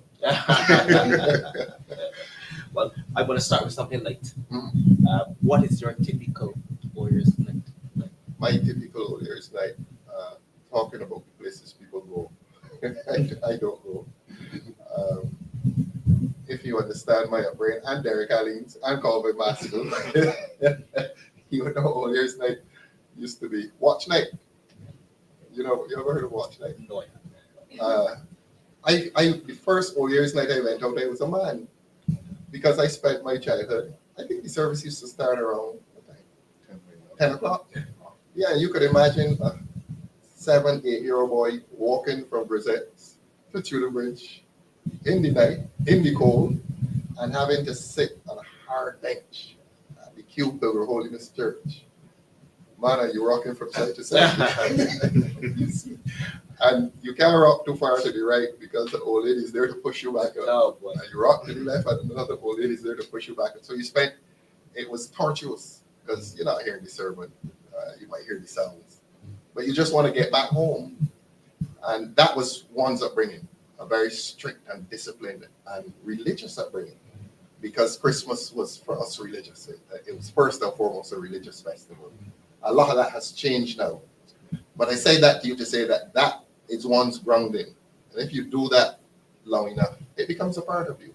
So that you become a man and going out is not quite as attractive as it is to other people. You don't have to do it. I certainly did not have to do it, but you do it a few times. And you'll find that house parties are the best if you go out.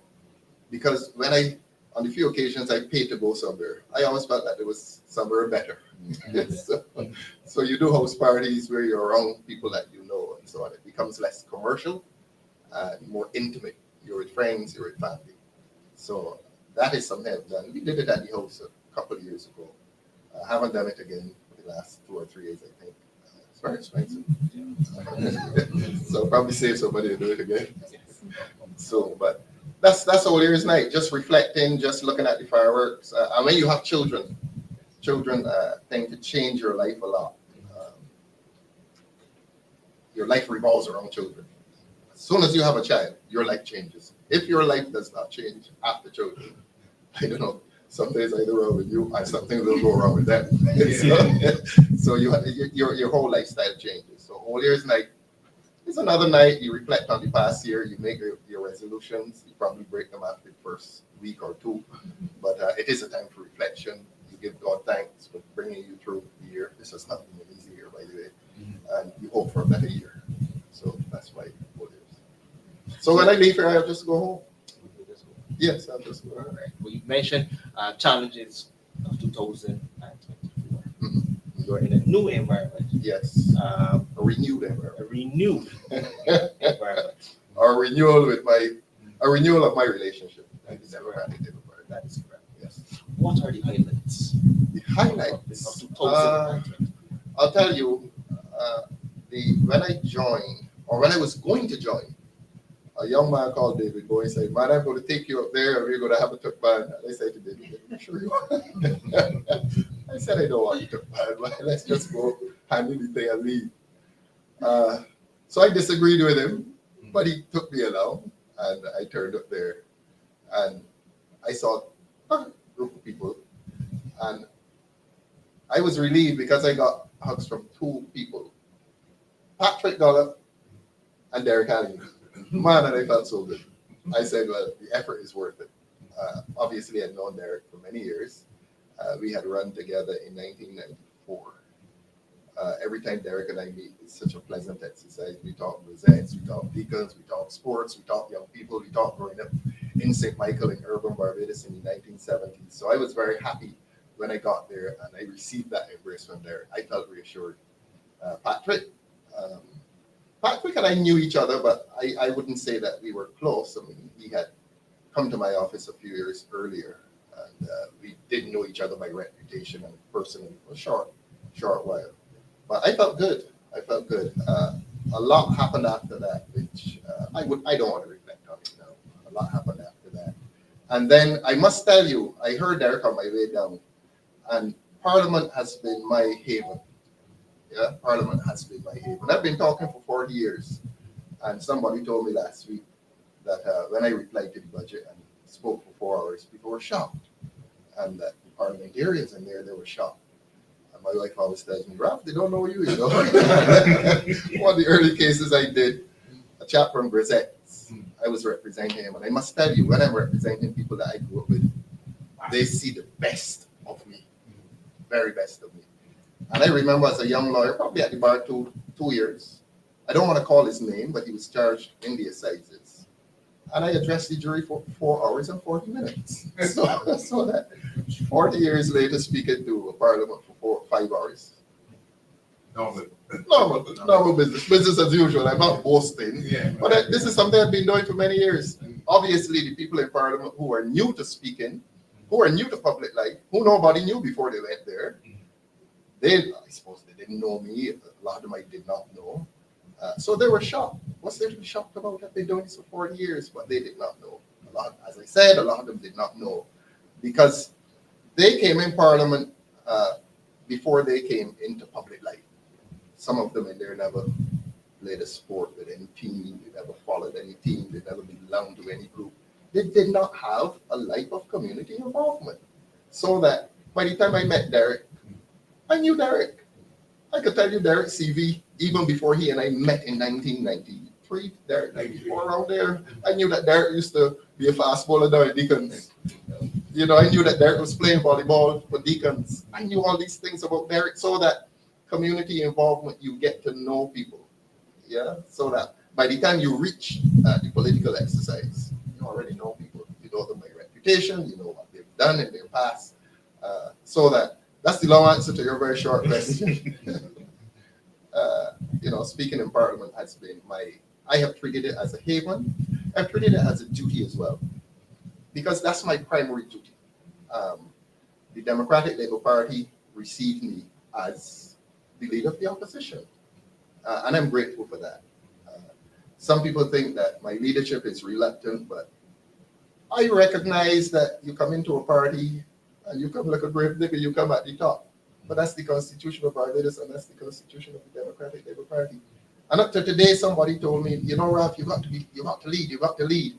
And she thinks I'm a reluctant leader. But if you read C.L.R. James, Beyond, the real name is Beyond the Boundary. That's another story. Beyond the Boundary, that's the official name. Sir Frank Worrell said, when he went on the field with the 10 players, he took the position, they know what they're there for. The bowler there, he knows that he's there to bowl and to get wickets. The batsman knows he's there to bat and make runs, and when they're on the field, everybody is to give up their best as a fielder. And that was his position, and that's my position. Everybody in the party. Andre knows what's his role as president. Felicia knows what's her role as vice president and spokesman on education. You know, I'm not, they know. And when you're in a team, you let people express themselves according to what they know is their duty. So that my leadership is not oppressive, it is not supervisory, you know, they know what they have to do. And that lends itself to teamwork. And Sir Frank is still reputed to be the best West Indies captain ever, because that was his style of leadership. When you reach the level of playing for the West Indies, you're an excellent cricketer. You know what you have to do. When you reach this level in a political party, Andre is president. I don't have to sit with Andre and tell Andre what he has. He knows what he has to do. Felicia knows what she has to do. Everybody there has a role and a function, and they know what they have to do. So you don't run a party like a day nursery. Yeah, you don't run it like that. You're with equals. Even the Constitution of Barbados recognizes that prime ministerial office is primus inter pares. That's the Latin term, meaning first among equals. The most important word there is equal. You are equals. But somebody has to be primus. That's prime minister. In the Democratic Labour Party, the political leader is the opposition leader. But it does not mean that there's not equality. There is equality. There is equality. And I want people to grow into that kind of a political party in which they know what is their responsibility. They know what they have to do. They recognize, though, that there's hierarchy, because in everything you have a hierarchy. You have a leader, you have presidents, vice presidents, and you have, I think, people, the right of it, that's what they call themselves. But even they know what they have to do, because an election is coming, and everybody's effort is going to be so important. And 2025 is going to be so important for this party. But we know what we have to do, don't we? Correct. We all know what we have to do, and we are going to do it. I said to the media last week, it was in the Sunday Sun, that we will be ready, and trust me, we'll be ready, because we know what we have to do, and we'll do it as a team. I even forgot now the original question you asked.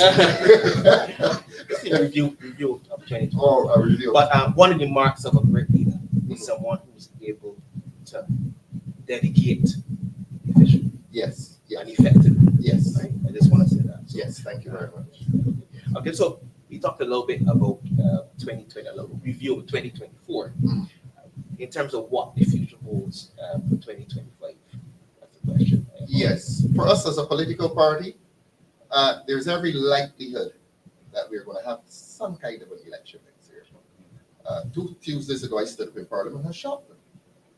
When I very calmly announced, I don't shout all the time, by the way. The little clips you hear me shouting, but several times I've not shouted. And very calmly, I announced that there is going to be a by-election in St. James. And the person identified for departure, whether voluntary or not, I believe it's involuntary. I say that he will vacate the seat and that there will be a by-election in St. James. A few days later, Eddie Hinkson was addressing the media, confessing that he is leaving and he is anointing Blackman, Senator Blackman. Now, that is not something that's normally done midterm. Why would a man go to the media midterm and say that his departure is imminent and this is the man that he is anointing, so to speak? So that I don't know if it is because I announced it that the Prime Minister will change her mind, But I know for a fact, just today I heard that they're down there campaigning in St. James North. So we are preparing for that. That is what 2025 holds for the Democratic Labour Party. The possibility, and perhaps probability that we're going to have a by-election. Now, I'm hearing from within the ranks of the Barbados Labour Party that they may also decide to have a general election. I told the Sunday Sun something last week, and they didn't carry it, and I'm going to say it here. It's not defamatory. It is, if a general election is held in this country next year, in which we'll field 30 candidates, it would mean that within the space of 7 years, we would have had 3 elections, where the law says that we should have 5-year terms.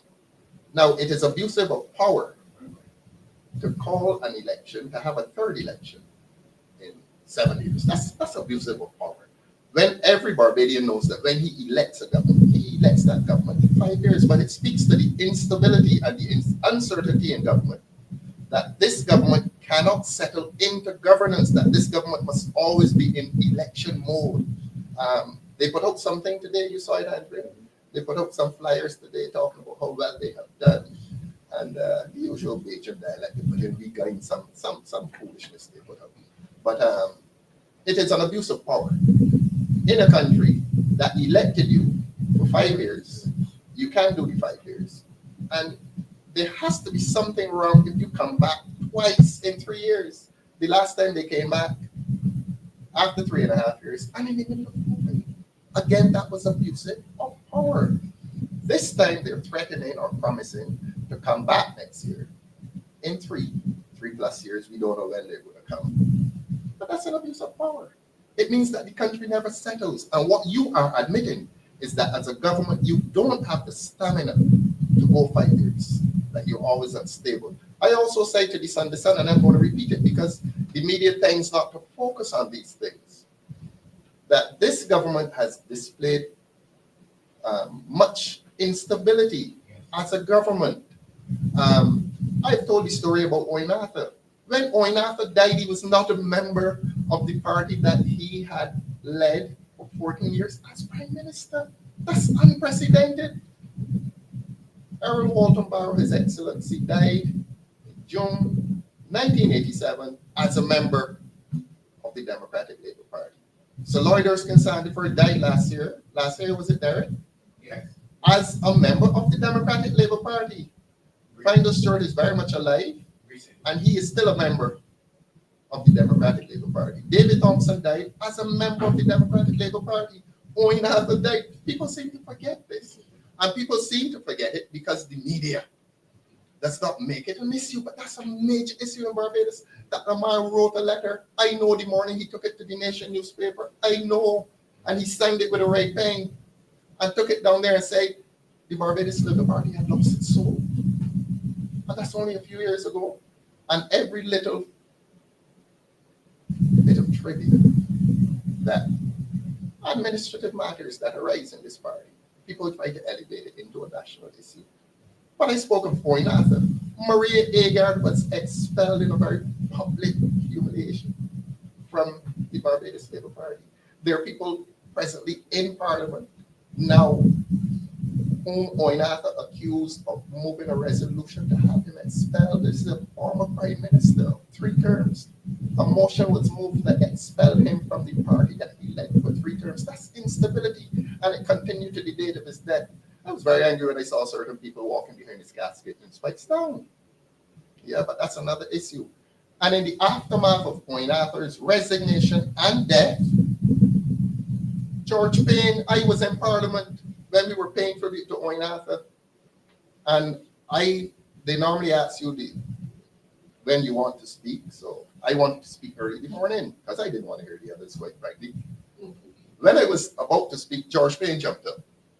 George Payne could not wait, and George Payne proceeded to excoriate me immediately and praise Oinatha, who had previously fired him. But in Oinatha's death, he took Oinatha as his preferred leader. Said the worst things about me, called her dictator. Oin had called her a dictator, despot, at the bottom of the steps of Parliament. And Ramon, I am saying these things to remind people of the quality of government that we still have today. There's still instability in that government. So George Payne was fired. What's his name? Trevor Prescott was fired. John King was removed from Parliament. Sorry to raise my voice. John King was removed from Parliament and put in the Senate, offered a ministry, reduced the consultant, and somebody who never ran anywhere was promoted above him to be a minister. Yeah. And this is the ongoing instability in the government, but it is all masked by power. Mia Motley has ultimate power, and she can fire any one of them. She can humiliate any one of them. Eddie Hinkson started out his career in this government, was he the Minister of Home Affairs? Had a part of the portfolio removed. Walk into my office one day, and I'm going to say this, it's the truth. I asked the secretary, what is he doing up there? What did he come for? So I engaged him. I went and ate my lunch, and he sat there in the lunchroom with me. And he's talking and talking and talking, and I'm saying, but I want to find out what he's come for. So he's talking, he talks for 45 minutes. And when he's leaving, on the stairs going down, he says, you know, up to now, she ain't tell me what she fired me for. You know, I can say that publicly because it's the truth. So that his departure, I believe, was involuntary from the party. And that has been the ongoing business of the government. Instability. And Glenn Clark, we had a by-election for Glenn, you know, hastened out of office as well. And I want to say this, Ramon. We have time? Yes. Good. Yes. When was Motley removed as opposition leader? 2010. 2010. You don't know these things, do you? You're young. 2010, you were already born. Because of the 16 months. But look, in 2010, 14 years ago, almost 15 now, a group of Barbados Labour Party parliamentarians went to a certain residence and signed a letter to have Mia Motley removed as opposition leader. The letter was prepared at the house of a man who is now a member of the cabinet and a senior minister. And two of those senior ministers signed that letter to have Mia Motley replaced as leader of the opposition. Does the press focus on that? No, they don't. Two of the men who signed the letter, Ramon, to have Mia Motley removed as opposition leader, two of those men are now called senior ministers. And the man at whose house I'm told the letter was prepared, he is also a senior minister. Do people come and say, oh, there's instability in government because three of them voted to have Moynihan reinstated as opposition leader? Do you hear that? No, you don't. You don't hear that. Everything is masked. Everything is masked by this ultimate power that the Prime Minister has. Yes, would as well. So she masked all of that instability, and it is quieted by the heavy hand of power because she can fire any of them. And she has numbers, as she said a few weeks ago in answer to me, oh, I don't have to come in here. I have 29. So I don't have to come. And I say this, Mia Motley is hardly ever in Parliament. She got up and said that she comes there. I say to the people of Barbados, Mia Motley is hardly ever in Parliament. And when I try to say it in there, they tell me I'm breaching the standing order. So, oh, you can't say that somebody is absent. I say, well, they're not present. You know, she's always out of the country. And in 2025, I am going to ask the people of Barbados to ask Mia Motley how much she spent on travel this year. It's not her money, you know. It is not her money, Andre. It is the taxpayers' money. And she made an issue when Stuart was pregnant. Precisely. Mr. Stewart changed the little car. Yeah, the hypocrisy. The hypocrisy. Mr. Stewart got a new car, had to apologize. Almost had to apologize for a new car. And this lady is not only traveling, Andre, but she's traveling on private jets. And when the time comes with an entourage, she doesn't go alone. She doesn't go alone, and Barbadians are paying for this through their nose. And I heard you earlier tonight saying that some Barbadians can't even send their children to school. Yeah. When we campaigned in Hinesbury Road, Yes. and I'm going to identify the area, you were there. Precisely. Yes. Two young men stopped me and said, look, Ralph, we want to talk to you. I thought we were leaving around 6 o'clock. We left at 7:30, 8 o'clock. Yeah. because they filled my head with stories, and they're the one. That is where I learned that 14 and 15-year-old boys in this country were walking about catching the chickens that hang out by the gas stations and the supermarkets to get bits of food and selling them. And I asked how much they sell them for. They said $10. And they're going to give their mothers the money so that the mothers can buy food. That's what Barbados has come to. And you have a welfare department underfunded. And prime ministerial travel is going through the roof. It must now, since 2018, be in the millions of dollars. How do you justify that? What have you done? I heard one of the psychopaths in Barbadian parlance called a heartfelt saying on Facebook today, oh, we've got value for it. And she's respected overseas and she's respected here. Utterly nonsense. Utter nonsense. Utter nonsense. Miss Molly has slipped in the ratings locally, and that's why she's afraid, and that's why she's contemplating an early election so that the slide does not get worse. I told the Sunday Sun, we're going to be with Felicia. We have good people. We have a good team. Look at the quality we have in this party. I told the Sunday Sun we want people who have a reputation of honesty, integrity, decency, and moral fortitude. And I mean that.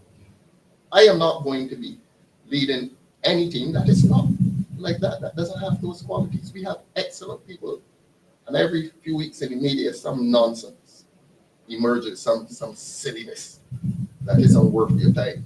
Because we know the path we're on. Your question was 2025. In 2025, we are going to reveal our team for the election. It's going to be an excellent team. It is going to be a team in the strong Democratic Labour Party tradition as established by Mr. Arrow and Mr. Cameron Tudor, coming through the years, Mr. Branford Tate, you name them. And it will be in that tradition, that Democratic Labour Party tradition of people who came through the ranks with people who had community involvement with people. Andre here, how many churches you belong to, Andre? You know, we are going to have people of substance, people of quality to present to the Barbadian electorate. And we will expose ourselves to the judgment of the Barbadian public, even at this stage. That's why we do this program. We have nothing to hide. We are presenting credible, honest, upstanding Barbadians who can stand the scrutiny of the public. We're going to do well. I believe we're going to do well. With God's help, I believe we're going to do well. So you mentioned a lot of issues and challenges, right?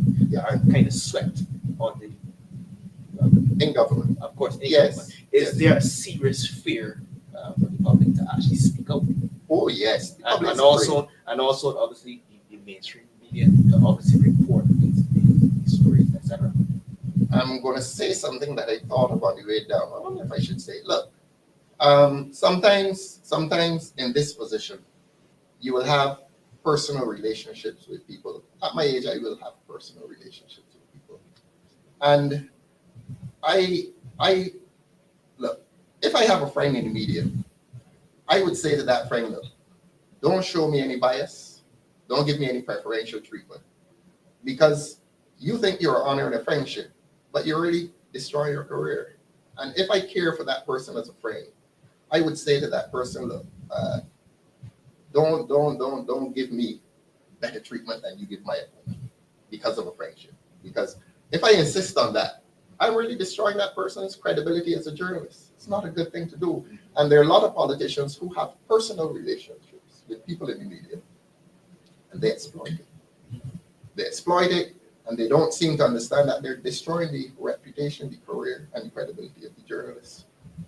So you have a lot of that in the politics of Barbados. And you see it, it is so obvious. You pick up newspapers, and those of us who know are able to say, oh, when you see a story, the first thing people go to sometimes, name of the journalist. And we who know can dismiss it. The public doesn't know. The public doesn't know. So it's for us. If we feel to, you don't want to destroy the reputation of a journalist, but it is something that we know, and you will take a story less seriously because you know some journalists consent to that kind of unethical behavior. So that the media, there are sections of the media And the public is now seeing it. Calling programs a good example. People in Barbados know the calling programs that are going to be hostile towards us. The way they behave, and let me seize this opportunity to say how sad we are, not because Walter was a member of the Democratic Labour Party, but Walter impressed Barbadians as a man who was not afraid to tell the truth, and a man who was not afraid to speak truth to power.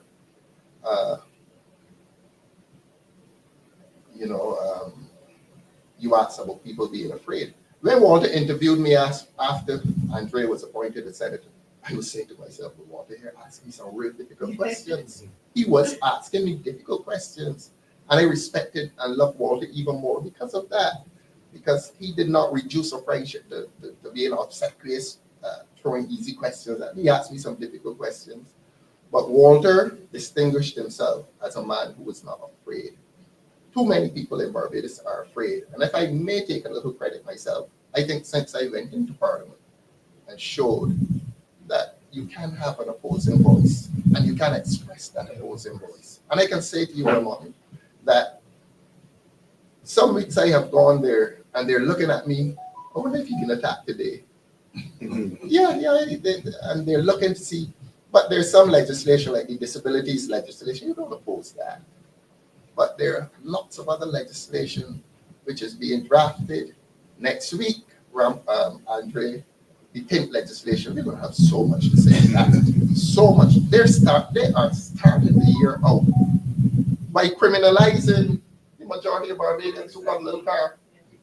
That's the way this government is starting out. So I don't know if having heard me tonight, because they're listening, I don't know if they're going to change their mind. But down on the agenda is the pimp legislation. Barbadians, prepare yourself for the most oppressive piece of legislation that has come to this country in a long time to criminalize Barbadians. Yeah, they will not. And it will not change a thing. Well, won't change anything. Won't change anything. But we'll have a lot to say about that. And it is my job. I started off, I said it lightly, but it is my job. This is a job I have. I am not there to support the government. I'm there to offer constructive opposition to the government. That's my job.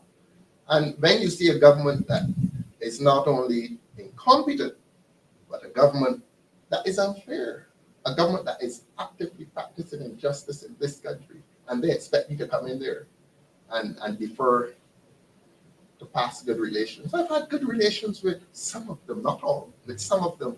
And sometimes it is a little awkward. But must I go in there and defer to a good relationship at the expense of people and people's rights? No, it is my job and I have to do it. Win, lose, or draw, I have to do the job the way I do it. To attack the government when they're doing the people of this wrong. I go back to prime ministerial travel. If a prime minister between 2018 and 2025 had spent millions of dollars in travel, and the welfare department is underfunded, and schools in this country can't get painted and cleaned, something is wrong. And I'm going to speak out against it. And I believe that we have won the confidence of the people. All we need to do is to let the people know that we have a good team and that we are coming to replace this government. They're telling me about some people calling me, telling me foolishness. Try to be a strong opposition, try to get 6 seats. I came into this party and heard, man, let me try to get 6 seats. I said, I'm not trying to be any strong position. I want to present to the people of Barbados a strong government because this government is not strong. Yeah, and that is what we must come to Barbadians with. The offer of a strong government. And Ramon, believe we have a strong team. And I feel so proud. When I heard you tonight, I felt so proud. This gentleman here. And I'm going to say this now publicly. One of the reasons Senator Andre Worrell is a senator because I saw a strong man. I went to meetings and this man was facing abuse. And he was standing firm. This, I am not ashamed to speak of this. My enduring memory of that Saturday at the conference is this man there shouting, well, not shouting, being insistent, order, order, order here. I said, you gotta go inside. That's the man we want for the Senate. Somebody who is strong, somebody who's going to defend the party, somebody who is going to defend the people of Barbados. That's why you're in the Senate. And very well, you went before, and you're an excellent senator, and you're an excellent speaker, and you're an excellent standard bearer for the people of Barbados. You're an excellent citizen. and you've gone up there and said, Michael, I could announce it. They said, Michael Central. And after a few mornings, this man brought some young people and they joined the party. That's the quality of person we are having. I am going into 2025 feeling absolutely confident that we have recaptured the Barrow spirit, the Sandyford spirit, the spirit of our past leaders, the spirit of the people who not only built the party, but the people who built Barbados. And they're, Andre, trust me, in the next election, a lot of those people who did not come out in 2018 and 2022 are coming out. And their children are coming out. And their grandchildren are coming out. Yeah? That is our plan. That is our hope. And if they come out, God will save this country. Because their right hand that will mark the heads will be the right hand of God in a sense. If they come out, it's all over for this government. And Mia Motley knows that. And that's why she's afraid. And that's why she doesn't want to go down to the constitutional limit of May 2026. 27. That you're threatening to call an election 2 years early. Because you're afraid. Why are you so afraid of us, Miss Motley? Why are you so afraid? Afraid. That's what that's so afraid. I give you some long answers to your short questions. People needed to know. But let me say thanks to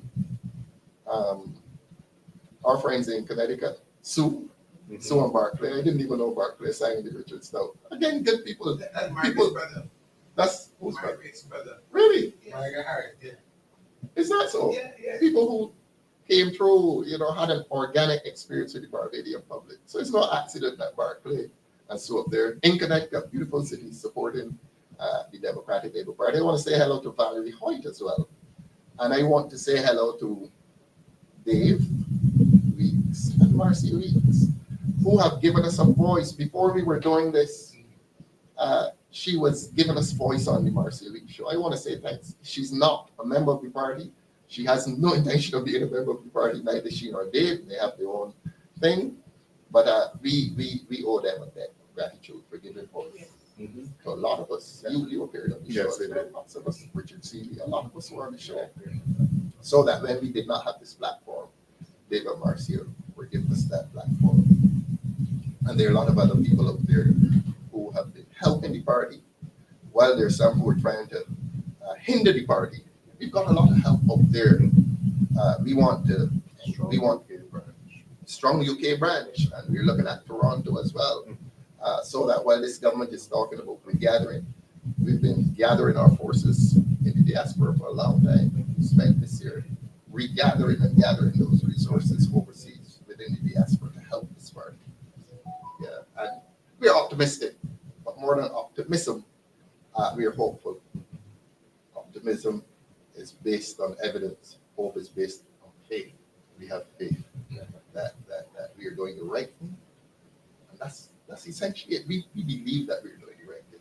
We know we're doing the right thing. We've seen all the wrongdoing that the government has done to the people of Barbados. We've seen it. I heard one of you tonight speaking about the instability in education. 1 minute you're going with this abolition of the 11 plus, and the children in second and third form don't know what's going to happen. That's child abuse again. The teachers don't know what's going to happen. The parents don't know what's going to happen. And there's the government, we bring in this middle school, and all of a sudden, all over. And that's the kind of government you want. That is why this government is the kind of government that is likely to have an election next year. The uncertainty that visits the life of this government from day to day, and transferring that uncertainty into the lives of people. And Derek mentioned Fisher Folk. Derek, if it is one person among the Fisher Folk, and I got a card from one today, by the way, an electronic card, that was so good. Came on my WhatsApp. Derek, I'm going to show it to you before I leave. And that thing touched my heart. Because in a country of 290,000 people, if one person is being treated unfairly, and this party takes up the cause of that one person, that's a noble cause. It isn't so much fighting for the majority, but it is fighting for the oppressed majority who will not otherwise have a voice. And that's why we will not abandon the Fisher Folk. If it is 5 of them, if it is 15, if it is 20, we are not going to abandon them. And the government has to say to the Fisher Folk community, Why are you going to pay the boat owners, the fishermen, and leave out the vendors? What's the rationale for that? We don't understand it. Why can't you treat it as one group entitled to help? Because rich people in this country get a lot of help. Give those poor people some help. They're not less than human. Help them. Derek congratulated the government, and I agree with Derek, for extending it as we had been asking for further 3 months into the new year. Why do you keep a vendor at $1,500? Because they came in here? Because you feel they're not going to vote for you? This is the kind of discrimination I spoke of wrongdoing, everyone. This is the kind of wrongdoing that this government does every day. Divide and rule. Okay, get the fisher folk community. Give some of them the 3 months, the 6 months. Don't worry about the others. The ones who get the 6 months will vote for us. They're not going to, you know. They're not going to, because one of the things that Derek is doing is encouraging solidarity. And Derek is working up there. No, Derek is always up there. Derek is always up there. Promoting solidarity among them, because they now understand. They have a union, but they now understand what is workers' solidarity. That if one is suffering and the 99 get together with that one, the parable of the lost sheep, the one that is lost is as important as the 99 that are saved. And therefore, you leave the 99 and go for that one who's saved. That's my church. I'm bringing it. But thanks. And thanks to you for managing this program. Thanks to David Boyne. Thanks to Maxine McLean, who has been a tower of strength. One day, when I'm in Parliament, and the public can know this, when I'm in Parliament during the debate, I am getting these WhatsApps. It's Maxine McLean. I hope Maxine doesn't mind me saying that. To you as well. We work as a team, Andre. We work as a team. There's some other names I wouldn't want to call. I don't know if they're doing work for the government and so on. But we have a lot of support out there. We have a lot of support out there.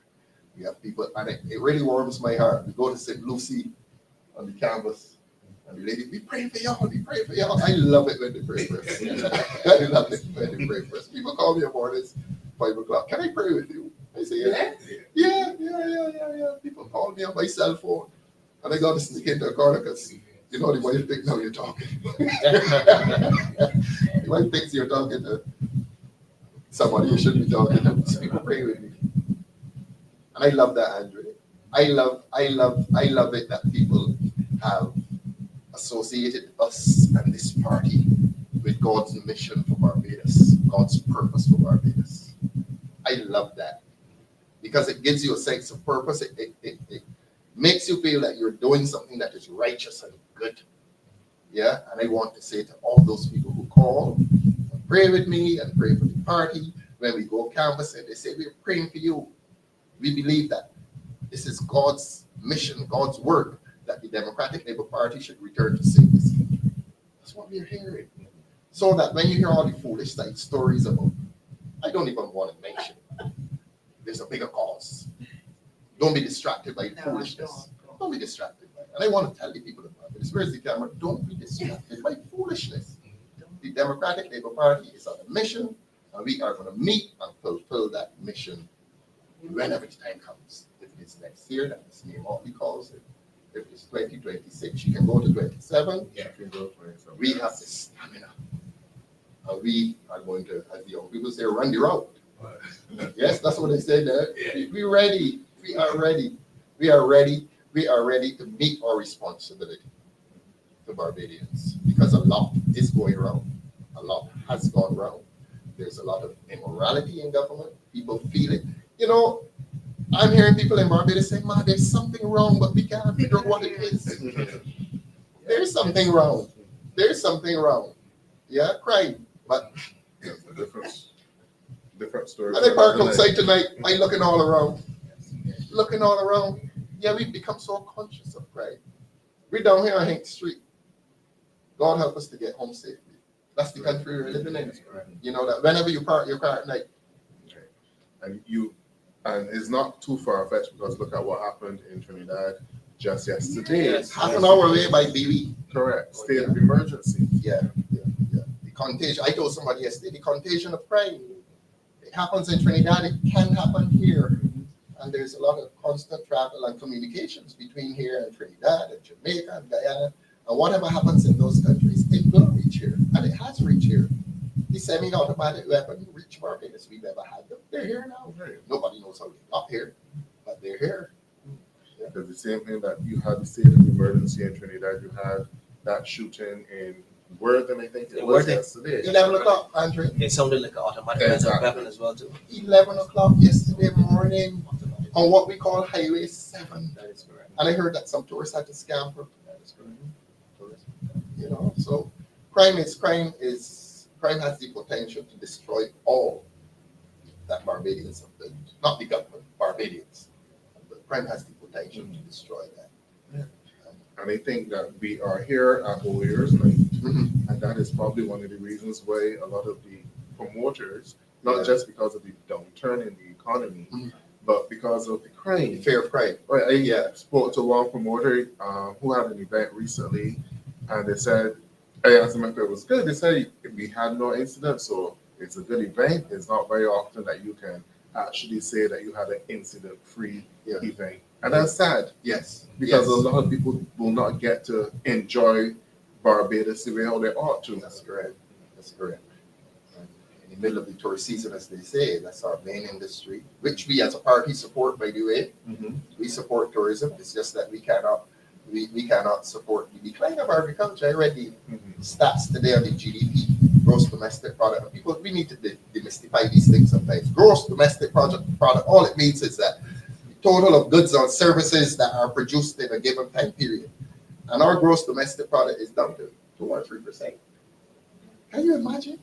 You are living in a country like Barbados with so much open space, so much agricultural space, and you are only 2% or 3% of all goods and services that are produced in this country. And we have food shortages. Exactly. I think because they don't recognize there's also an article to go along with that. I think it was by the IADB that said that we are not as innovative and competitive as we ought to be. And that's why we are actually getting very anemic growth. Really? And persons do not realize that when you invest in agriculture, the growth is sometimes 2 or 3-fold because you are getting something out of nothing. Precisely.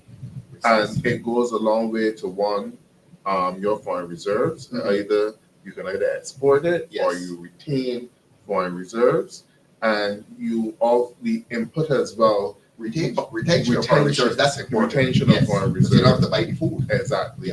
And then the more that you can do with these things, you can obviously develop more and get more growth out of development in agriculture. Yes. But this government does not have an appetite for agriculture. Well, I see so many lands. You know, you drive through the countryside. I see so much vacant lands. Those are lands I assume can be used. The one that I think really symbolizes government's wrongdoing is the agricultural station in Holders Hill, and I visited it. Yes, and when I left Walter's funeral, I said, look, let me slip through here and see what's going on. And I drove in there, they're putting up these houses. And I looked at the soil, and it looks like good soil. For God's sake, it used to be an agricultural station. And I'm there saying, how many of acres this is? Because they don't have cut this up into small lots and had young people come in. The lady who came to the press conference with us said she's looking for a piece of land to work. And you could have had these little economies of scale where young people who were looking for land come in and work that land. Sure. And the hotel's right down the street, so transportation costs them because, the old people had a lot of sense, they were not fools. And you could have had the agricultural plots there, you could have retained the agricultural character of the place. And people could have been growing their whatever their yield crops like the watermelon Precisely. that you need in the hotel industry, the honeydew. That's right. Those kind of things. Those are the crops that you could have pushed in that area. That's right. But I saw a document, they're boasting that they've done 1,700 houses, which you can't believe. The houses at Lancaster not finished. I said in Parliament 2 weeks ago that they're paying carpenters and masons $3,000 a week to correct government's mismanagement of that project. Out of I wanted to know where it came from. Out of NHC. So Hope mash up the thing. $60 million gone, who knows where. And now NHC, which was our trusted corporation, now has to pay $3,000 a week to save government space, to save embarrassment. You know, to get the houses looking as they ought to look. Hope means home ownership providing energy. And they were supposed to put photovoltaic systems on the top so that the people would have lower bills. The only houses with them are the 3 show houses.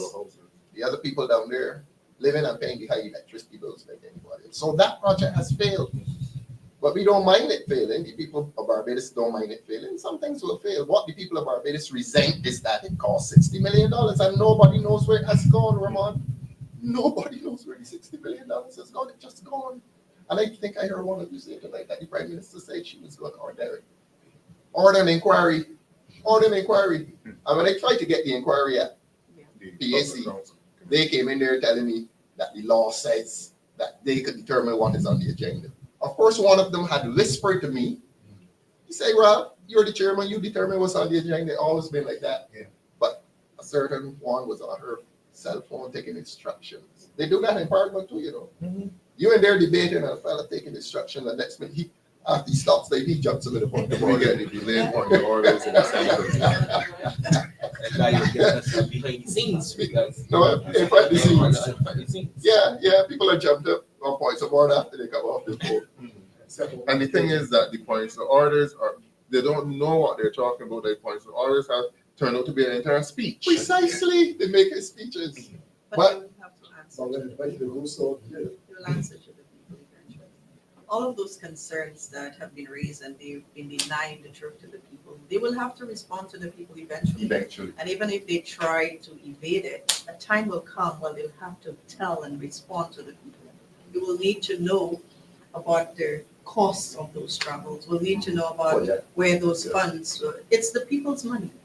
And at some point, we don't care how long it takes, they will have to respond. And I think it's the responsibility of all citizens to be vigilant and alert. It is your money, and make it a mandate that they must respond to your claims. They must respond to it. And that's what is important. Now you mentioned points of order. Points of order.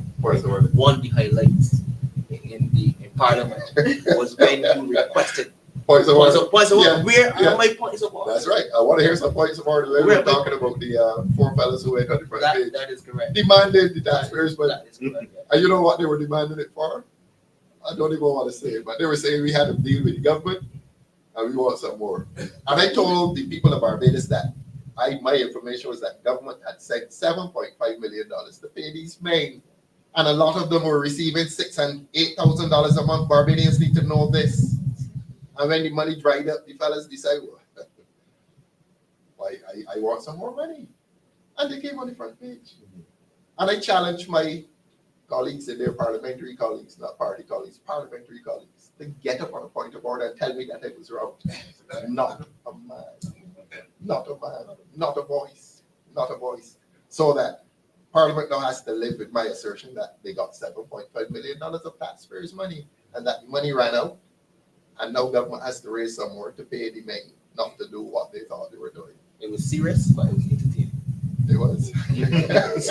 serious issue. Yeah. But very entertaining. Very entertaining. Yeah. Thanks a lot. That is I heard someone say it on my way down again, Derek, that people are now listening to Parliament again. And I know that is true. There's a certain gentleman who said it on brass tacks. He said, man, I now listen to Parliament again. They vexed with him for saying that too. They vexed with him. But Parliament, thanks to you and Senator Walters for the kind of representation that you're giving not only to this party, but to the people of this country. 12 government senators, 7 independents. 7, right? So you're up against it. You're really up against it. And we finally got a reduction in the gas at the pump. Yes. Oh yes, thanks to Senator Walters. Yes, indeed.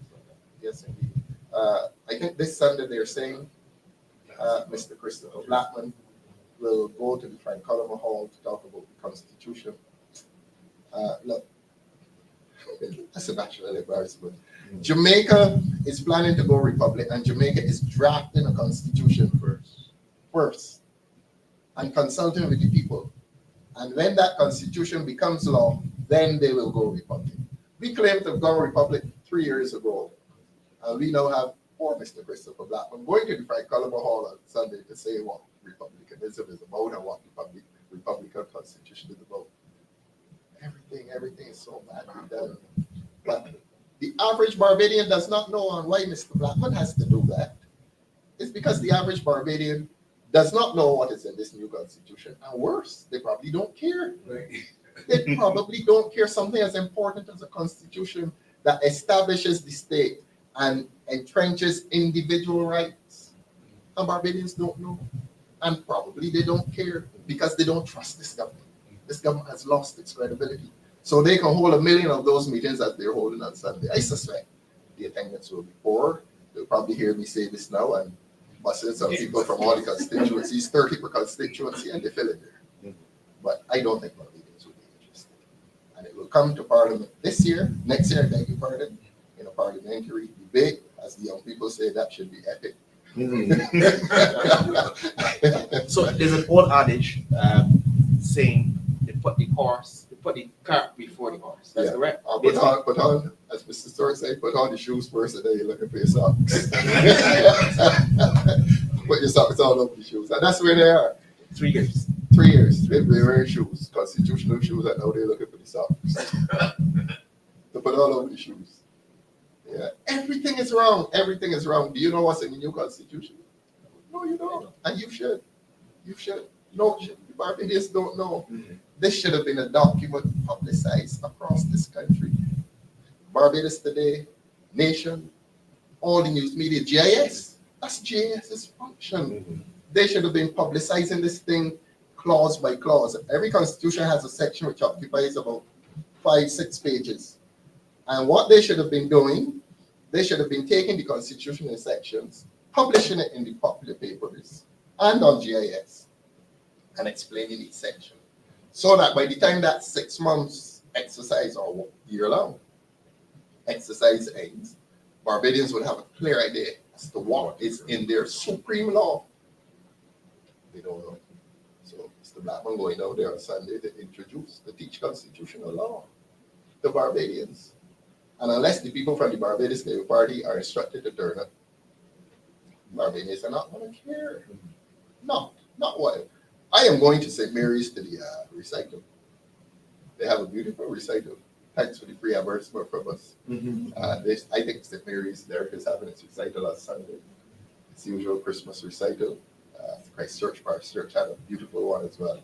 I'm sorry we missed Holy Trinity, the Caribbean Messiah, Andrew's Messiah. Andrew, you're looking as if you don't know that you're a church boy. So I encourage people to go to the St. Mary's recital on Sunday. Don't bother with Frank Culliver Hall. The Democratic Labour Party is going to inform people as to the content of this new constitution. Find a church recital on Sunday. I think St. Peter normally has a good one. Theirs came off yet.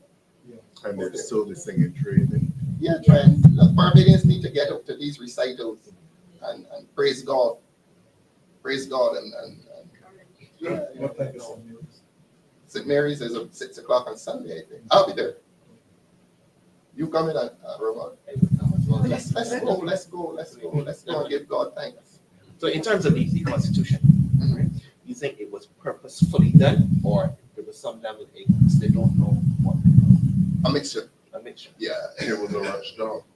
yeah. And it was a rush job. Yeah, the whole thing of the The announcement. going to the Republic was a Yeah. rush job Oh, yeah. because many Barbadians still do not feel a part of it Precisely. or know what being a republic is. And it's ridiculous that in this day and age that you are still referring to things within the old constitution. Crown lands. Correct.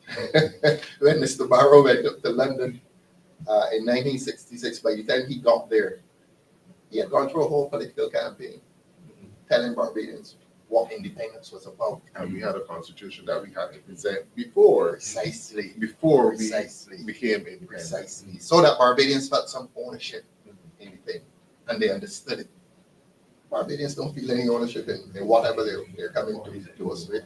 I looked at it, taken a cursory glance of it, and I agree with Professor Tennyson Joseph. It's cosmetic. It's cosmetic. It's like the last bailout. It's like the last bailout. The last bailout didn't do anything to the 2001 bailout. It just added a few words. This one is cosmetic. Doesn't make any fundamental changes. And this was a good opportunity to make those legislative changes that need to be made so as to modernize the country, to take it forward. We can even speak about that because they came in on this platform of modernizing and the country. You pay for your driver's license online. Yes. There's still the chaos that you have to go to the bank to actually get the official receipt because the insurance company are no longer taking some of them are no longer taking the receipt that you will get from paying online. So you have to trek to the plane or wherever to get the official receipt and possibly change the driver's license. All of that should have been sorted out. They introduced a system where you could get the driver's license at post office. If you pay online, you can say, well, and they will tell you which post office to collect it from, or it will be delivered at a post office. That does not work. So I find we don't speak about productivity and innovation. You have the technology, but we're not necessarily utilizing it. We're still using the hard stamp on the table, the rubber stamp, and everything, and the country is inefficient. Those are things that need to be seriously addressed. You shouldn't have, I understand before, this is what? The day after Boxing Day, one person turned up to work at Old Town. And there was a long line of people to get their driver's license renewed. One person turned up to work and there was a long line of people. So there's all the people whose birthday in December who went online and paid for their driver's license, knowing that the long weekend is coming up and they probably want to rent a vehicle or will be out and about. You want to make sure you have your driver's license, right? Or even pay for your insurance. And you have one person working. It should have been so convenient by now that you can do all of this online because online version has the facility that you can get the official receipt, but when you click on it, not yet ready. It's not working, it's not ready yet. You should be able to also get your driver's license from the post office. You click and you say, well, I would accept the driver's license at the post office. Can we tell them how to operate it now, or should we leave that to where we get into government? But what the government is not admitting is the extent of hacking that has been done to online facilities. It's worse than government is saying. Exactly. Far worse than government is saying. But before you went on that, Andre, I wanted to talk about how government is using this republicanism to erase independence. In Trinidad, you have a holiday for Republic Day and a separate holiday for independence. And this government has been wickedly trying to erase independence from the consciousness of Barbadians. Miss Motley came the first year and said, oh, it will continue to be Independence Day. By the next year, she tried to call it Barbados National Day. And had to rush Abrams at night, middle of the night, midnight, he was telling people, oh, okay, it's going back to Independence Day. And they came back this year, still with the same foolishness, trying to conflate independence with Republican Day, and trying to make people believe that Independence Day is not significant. That's one of the things that we have to restore as a new government. The prominence and the preeminence of Independence Day as a signature holiday and a signature occasion, which the youngest child in this country should remember as a significant day. If Republic is going to be a significant day, fine, choose a different day. Correct. Choose August. Choose some other day, but not November the 30th. November the 30th is sacred. And our spokesman on culture made a statement this year in which he asked not only for the day to remain sacred, but for the occasion to return to the garrison, which is sacred. Everybody talks about that night when the rain fell, and the iconic image of Mr. Barrow and Sir John Stowe at the time, who was the English governor. And that's a special occasion for people, for Barbadians, and this government intends to erase all that. You really Independence Square. Precisely, they raise Independence Square. And want to speak about heritage and culture. Precisely. Heritage tourism, and we're destroying our heritage. Yeah. So I saw this speech from the Prime Minister. Mhm. That was on Independence Day. This year? This year? Yes, this year. Mhm. 15 minutes speech. Mhm. But I can't remember Not a word. hearing anything about Alabama. Really? Right? Yeah, Really? 15 minutes. I don't know if it was edited, but I cannot remember. You know, Yeah. not a word. Not a word. Not a word. That's what's happening in this country. And again, I thought it was edited. Hitler's most important minister was a man called Goebbels. He was the propaganda minister, and he was there to make people believe that truth was lie and lie was truth. And that's the business. That's the main business of this government. Getting into people's head and trying to tell them that life is good. As I said, they put out some little flyers, electronic flyers. They're telling people that life is good in Barbados, and the IMF is not saying that. And people's reality is that life is not good because of living is too high, the crime is too rampant, the supermarkets are too expensive, shopping is too expensive, the light bills are too high. Life is not good around there. Life is not good. And coinciding with that, it's a government that's living high on the hog. Go up by the airport for a week, and you likely to see 10 ministers in and out. In and out. You'll definitely see the Prime Minister. Oh, if she comes back. But it seems like you were prepared because I was going to ask. You think the government's priorities are a little aloof? They go beyond, the scope is beyond the ordinary Barbadian. Oh, yes. Yes. Oh, yes. There's an iconic figure of the Prime Minister, Mr. Simmons. I call him Mr. Simmons. Sitting in a private jet, and he's with a glass of champagne, and he's laughing his head off. And she's rocking back in her chair. And that is the enduring image I think that Barbadians will have of this government, a government that is literally high on the hog because there's a private jet and all through the skies and having a grand time while Barbadians that way are suffering with some heavy bills when you have guns. We ran out of time. Yes, it seems as though we have run out of time because we have to do the countdown to 2025. Not here. Oh!